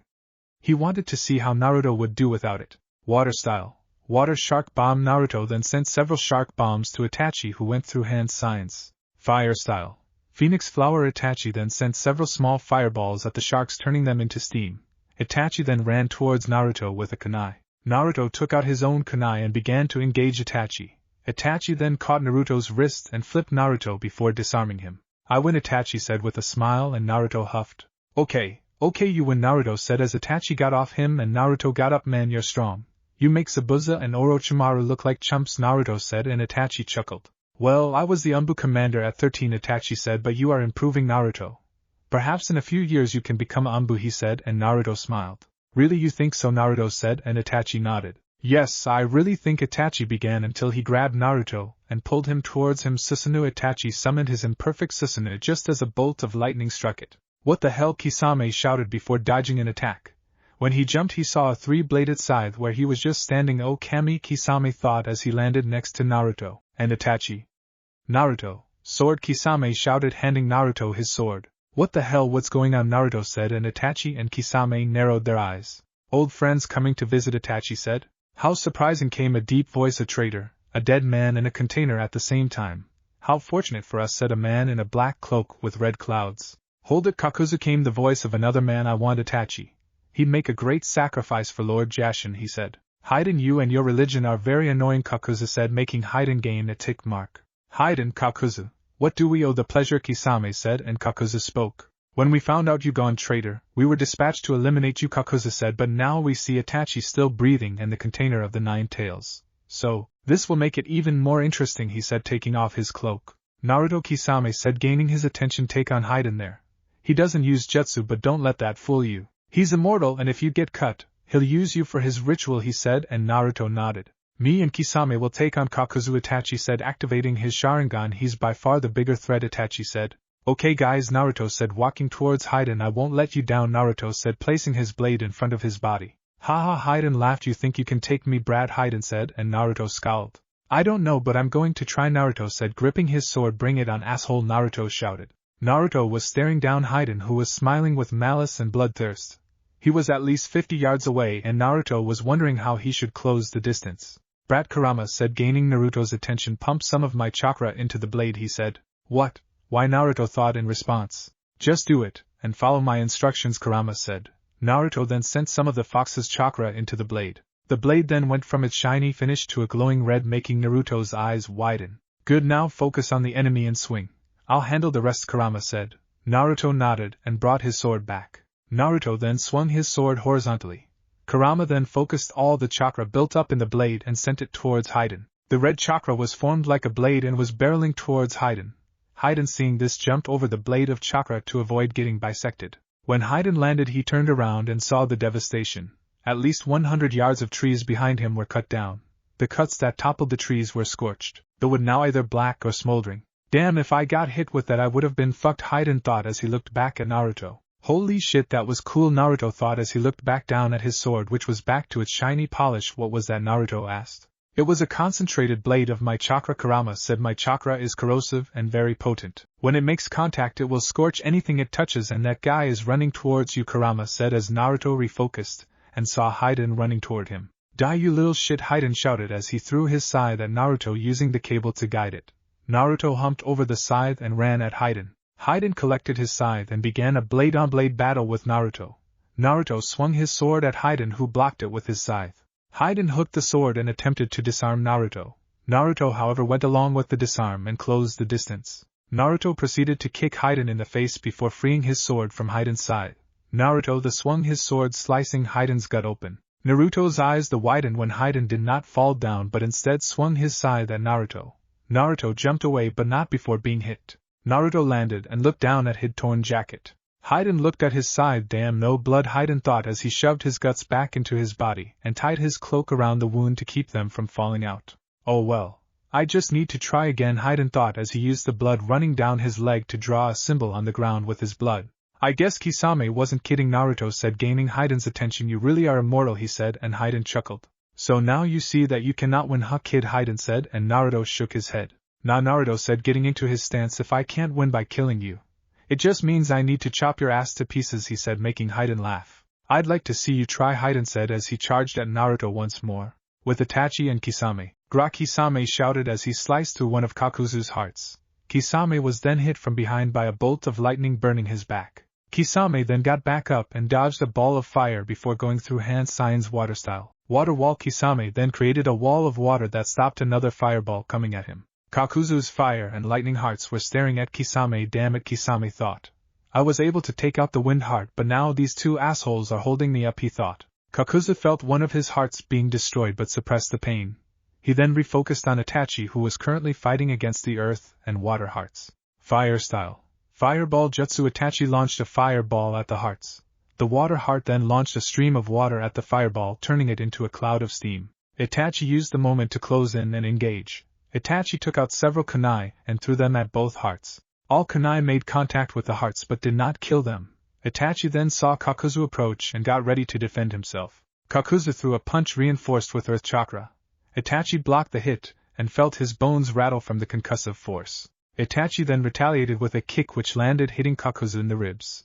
Kakuzu grabbed Itachi's leg and lifted him up, slamming him onto the ground. Itachi coughed up blood and then got mounted by Kakuzu. Kakuzu threw some punches and elbows at Itachi which landed on his face. Itachi then turned the table and punched Kakuzu and kicked him off. Itachi then had to dodge a boulder coming at him courtesy of the earth heart puppet. Itachi landed a few yards away and looked at Kakuzu. Impressive, Itachi. Kakuzu said, this almost reminds me of the time I fought the first Hokage, he said. Itachi then spat out some blood and looked at Kakuzu. I'm not going to lie, Itachi said, this is by far the second hardest fight I've been in, he said, making Kakuzu cock his head. What was the first, he asked. When Kisame and Raiga beat me, Itachi said, but that was more due to a surprise attack, he said, making Kakuzu chuckle. Well, let's see if I can top that, Kakuzu said. Just then both the earth and water hearts combined and began to expand. Both hearts then unleashed a combination of earth and water, creating a wave of mud. Itachi went through hand signs, earth style. Stone pillars. Itachi then created a pillar under his feet, lifting him above the wave of mud. He then jumped off and went through hand signs once more. Fire style. Phoenix flower. Itachi then launched several fireballs at Kakuzu and his hearts. Both of the hearts separated, but the earth heart got hit by the fireball and killed. Kakuzu winced once more. Damn, 2 hearts down. Only 3 left. Kakuzu thought Itachi and Kisame will make good replacements, though he thought as he readied for his counter-attack. With Naruto and Hidan were both locked in a blade-on-blade battle, as both were trying their best to gain the upper hand. Naruto was cutting Hidan all across his body but was not making any difference, as no matter how many times he gets cut, Hidan wasn't going down. Hidan was growing angry as he wasn't able to land a single hit on Naruto yet. Naruto's superior blade skill was showing. Hidan mostly used his scythe to cut his victims to use his technique. The problem was that Naruto was doing everything in his power to not get cut. His blade in particular was helping a lot since its thickness basically acted like a shield. Hidan then had an idea. Hidan swung at Naruto and Naruto blocked with his sword. Hidan then twisted the blade and was able to pull Naruto towards him. Hidan then bit Naruto on his collar, tearing out a bit of flesh. Ag, Naruto shouted as he kicked Hidan off. Did you just bite me? You fucking psycho, Naruto shouted. Naruto then saw Hidan transform into a voodoo doll-like form. Time for your judgment to begin, Hidan said as he began to run back to the symbol he drew on the ground. Naruto ran after him and was able to slice the back of his legs, causing him to stumble. Hidan was about to fall but was kicked by Naruto.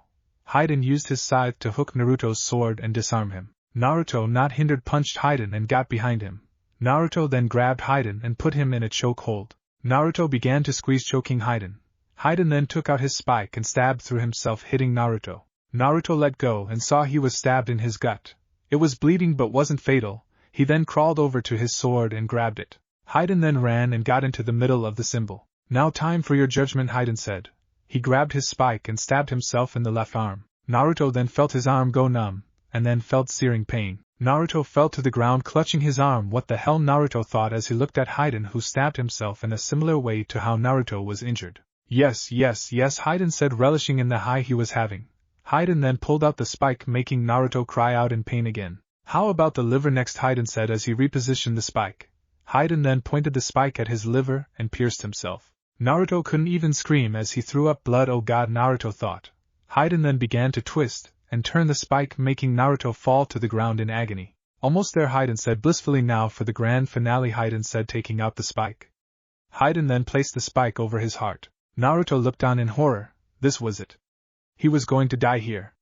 Naruto then had a vision of May flash in his mind, and he let out a single tear. May, Naruto gargled out. I am sorry, he said as he looked on.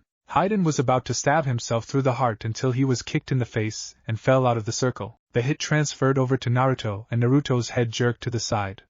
Naruto then slumped to the ground as his vision became blurry. Who the fuck are you? Hidan shouted as he looked on at the one who interrupted his ceremony. He was an older man with long white hair, a headband with the word oil on it, and had on a red haori. The last thing you're going to see before you die, Jiraiya said with a face full of fury. He then looked over at the bloody Naruto slumped on the ground. Naruto, hold on. I'll get you some help after I deal with zombie boy here, Jiraiya thought as he looked back over to Hidan. Naruto was barely conscious as he gripped his sword. He then felt the world start to spin and then it went black. Naruto's mindscape. Naruto opened his eyes and saw he was in a sewer. He looked around and then stood up. Is this the afterlife? Naruto said absently. Kinda sucks to be honest, he said. He then heard a loud chuckle behind him. Naruto turned around and saw the nine-tailed fox behind him. You're not dead yet, boy, Kurama said, emphasis on yet. You are most certainly dying, he said. Naruto held his head down and began to feel sad, angry and regretful. I'm dying, Naruto thought. I'm never going to be Hokage.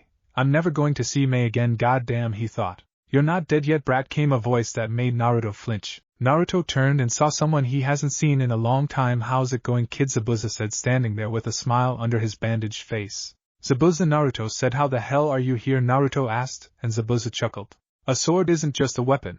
It's the wielder's soul in physical form, Zabuza said. I don't have a lot of time, so listen up, Zabuza said, and Naruto listened. When Haku died, I gave up. I went out in a blaze of glory because the only precious person I had died. I had nothing to live for. But you do. May is still alive and waiting to see you again, brat. So, you gotta fight like hell in order to get to her. If your arms give out, use your legs. If your legs give out, use your teeth. And if your teeth break, use your head as a damn wrecking ball. Do whatever it takes to win. Or die trying, Zabuza said before turning around. Sorry, I can't stick around, kid. I gotta go, Zabuza said. Oh, and by the way, Haku says hi. And hopefully I won't be seeing you soon, Zabuza said before he faded away. Naruto, feeling his spirit reignite, turned and looked at Kurama. He's right. I can't give up yet, Naruto said, and Kurama chuckled. Do you have any idea on how to keep me alive, he asked, and the fox looked thoughtful. I do have one idea, Kurama said, but it will require me to use one tail of chakra, so you will only have 8 tails of chakra left, and it will not be able to replenish, he said, and Naruto nodded. Okay, fine with me, Naruto said. Let's do it, he said, and Kurama began his work. Red chakra began to form around Naruto, and a tattoo began to form on Naruto's chest in the shape of a fox skull. In the real world, Jiraiya was still fighting Hidan when they both felt a powerful surge of chakra come from behind them. Naruto was getting up off the ground with a cloak of red chakra around him. The cloak then began to heal his wounds and change its shape. The cloak then concentrated itself and formed shin guards, arm guards, a breastplate, and a tail. Chakra then went onto Naruto's head and formed a helmet in the shape of a fox head with Naruto's red slitted eyes showing behind the helmet. Oh god, Jiraiya thought in horror. Did the fox take over? I gotta stop him, he thought. Haha, Hidan laughed. You're still alive. Great, now I can. Hidan began until a red blur flashed in front of him. Naruto was now standing behind Hidan as Hidan's head fell to the ground, followed by his body. Naruto's sword was now glowing red like it came out of a forge. Naruto then lifted up his foot, and then proceeded to stomp down on Hidan's head, squashing it under his sandal. Good, Kit, Kurama said. You've taken him out now. Just Kit Kid Kurama said, but Naruto was not listening. Naruto's eyes were wide and vacant, his veins were glowing red and he was panting and grunting like a wild animal. Kid, listen to me, damn it, Kurama said, but Naruto ignored him. Shit, he's never been in this transformation before. He's completely lost it, he thought. Naruto then let out a loud roar and ran off in the direction Kisame and Itachi went off in to fight Kakuzu. Jiraiya, seeing this, began to chase after him. Damn it, what did I walk into? Jiraiya thought as he chased after the feral Naruto. With Itachi and Kisame. Itachi and Kisame were both fighting Kakuzu and his last heart, which was the fire heart. Kakuzu was in fighting hand-to-hand with Itachi while Kisame was fighting against the fire heart. Itachi blocked another punch from Kakuzu and retaliated by kicking Kakuzu away. Itachi then went through hand signs and was about to launch a fireball but stopped midway through and something crashed behind him. Itachi turned around and saw Naruto wearing armor made of red chakra and wielding his blade that was glowing red. Naruto. My god, what happened? Itachi wondered. Kakuzu was also looking at Naruto and began to feel uneasy. That's the QB container. What happened to him? And where is Hidan? Kakuzu wondered. Naruto then unleashed a feral shriek and charged at Kakuzu. Kakuzu then charged his fist with earth chakra and waited until Naruto was in range. Kakuzu then punched Naruto with all his power, sending him into a boulder. Kakuzu, still on guard, waited to see what will happen. Naruto crawled out of the boulder wielding his sword in his left hand. Naruto's right arm and left leg were both broken as his arm was bent 90 degrees backwards and his leg was twisted to the side. Naruto then rose to his feet and a disgusting display that happened. Naruto's broken arm then snapped back into place with a wet pop and his leg twisted back into position with a sickening crackle. Itachi had a strong stomach, but that display nearly made him want to vomit. Did the armor just fix his wounds, he thought. How disturbing, Kakuzu said as he got ready. Naruto once more charged at Kakuzu. Naruto slashed at Kakuzu with his sword, but Kakuzu blocked it with his hardened arm. Kakuzu then attempted to punch Naruto in his chest. The chakra armor took up the majority of the strike. Naruto coughed up blood, showing internal damage, but to any normal person the punch would have been fatal. Kakuzu was about to strike once more but was kicked by Itachi, sending him skidding across the ground. Itachi then went through hand signs fire-style fireball. Itachi began until he was kicked by Naruto, forcing the fireball into the air. Kakuzu was surprised that Naruto attacked his own teammate. He was then once more on the defensive when Naruto charged at him. Kakuzu was getting ready to engage until he felt his body grow cold. Kisame with a slash from Samehada killed Kakuzu's final heart, killing the man. Kisame then began to run over to Itachi and arrived just in time to see Naruto. Naruto cleaved through Kakuzu, bisecting the man, sending his top half flying. Naruto jumped after the top half and landed in front of it. Naruto then began to slash and hack the body to pieces like a wild animal. His sword was then stopped when it made contact. Naruto stopped. Kisame shouted, "It's over, it's," he began until Naruto slashed at him, nicking him slightly. Kisame looked down and saw that the cut was cauterized. Fucking hell, Kisame thought. Naruto then began to sway side to side as he walked to Kisame to continue the fight. Susanoo Itachi then summoned out his Susanoo and used its arm to grab Naruto and hold him still. Jiraiya now, Itachi shouted. Jiraiya, who was standing next to Itachi, then ran up to Naruto with a Rasengan in his hand. Arga, Jiraiya shouted as he pressed the Rasengan against Naruto's breastplate. The jutsu cracked the armor but did not break it. Naruto then began to go haywire and began to fight against Itachi's Susanoo, trying to break free. It didn't break, Jiraiya shouted. Move, Kisame shouted as he ran up. Kisame then brought back Samehada and slammed it against the cracked breastplate. Samehada with its chakra-eating ability damaged it more. Keep going. I can't hold him much longer, Itachi shouted, struggling to hold Naruto. Kisame then began to use his sword as a club, trying to break the armor. After nearly 10 hits, the armor finally broke, revealing Naruto's stomach. Okay, I got this, Jiraiya said as he went through hand seals. 5-pronged seal. Jiraiya then slammed his hand into Naruto's gut, forming a seal over his own seal. Naruto continued to struggle for a few more seconds until the red chakra armor faded away and he slumped forward unconscious. Itachi cancelled his Susanoo, letting Naruto fall into the arms of Jiraiya. Holy shit, Jiraiya said, looking down at Naruto. That wasn't pleasant, he said. Hey look, Kisame said, pointing at Naruto's right arm and left leg. Both limbs were broken, shouldn't those be healed, he said, and Itachi walked up. I saw them being snapped back into place, Itachi said, looking at Naruto. It looks like the armor doesn't heal him. It just holds him together, he said. Jiraiya then adjusted Naruto and looked at Kisame and Itachi. Both of you collect Naruto's sword and the bodies, Jiraiya said. We are taking Naruto back to Konoha. I need to see the seal. Check in with the Hokage and try and find out why one of my spies and a S-class missing ninja is doing training Naruto, he said, and Kisame scoffed. First off, swipe, I'm a B-class missing ninja now, Kisame said, making Itachi and Jiraiya sweat drop. Second, I'm his second sensei. So, eat a dick, he said. Jiraiya and Kisame both looked at each other with a lighting flying between their eyes. Just then Itachi cleared his throat. Naruto hospital, he said, and both men then looked at Naruto. Both men grumbled and walked off. Itachi then let out a sigh. I'm surrounded by men who act like children, Itachi said as he went off to collect Hidan's body while Kisame did the same with Kakuzu. Konoha Hospital. Naruto woke up in his hospital bed with a groan as he opened his eyes. He looked around and saw Kisame sitting in a chair next to the bed with Naruto's sword beside him. Naruto then saw Itachi standing looking down at Naruto with bandages covering his arm. Itachi, Kisame, Naruto said weakly. Where are we, he asked. Back in Konoha, kid, Kisame said. You got pretty fucked up. Didn't want you to die, so we came back here, he said. Naruto looked down and saw his arm and leg in a cast. When did I break those, Naruto asked. I thought I got stabbed, he said, and Itachi spoke. You broke those when you fought Kakuzu, Itachi said. Don't you remember, he asked, and Naruto shook his head. How long was I out, Naruto asked, and Itachi sighed. A week, Itachi said, making Naruto's eyes widen. Your chakra system was fried. Your advanced healing is back, so you should still be able to compete in the Chunin exams in 2 weeks, Itachi said, and Naruto nodded. Just then the door opened up and came in Hiruzen and a white-haired old man that Naruto did not know. Naruto, thank Kami you're awake, Jiraiya said, walking up. Who are you, Naruto asked, and Hiruzen spoke up. He's my former student, Jiraiya, Hiruzen said, stopping Jiraiya from doing his stupid intro. After you left off to train, Jiraiya came back to the village. It took him a few days to get to you. I sent him there to help you train. But it looks like he was needed to help you in your fight, Hiruzen said as he walked up close. Naruto, Jiraiya said, walking up to him. I just want to tell you not to use that technique anymore. It did a lot of damage to you, he said, and Naruto nodded. The last thing we need is for you to kill yourself or someone else by going on another rampage, he said, making Naruto pale. Rampage, what do you mean, Naruto said, and Jiraiya looked at Itachi. He doesn't remember, Jiraiya, Itachi said, and Jiraiya nodded. Naruto, Jiraiya began. I was sent here to train you, and that's what I'm going to do. Once you are healed, me, Kisame, and Itachi will train you for the Chunin exams, he said, making Naruto smile. And once that's done, we will help you master that new technique of yours, he said, and Naruto nodded. Gee, thanks, Jiraiya, Naruto said, and Jiraiya nodded.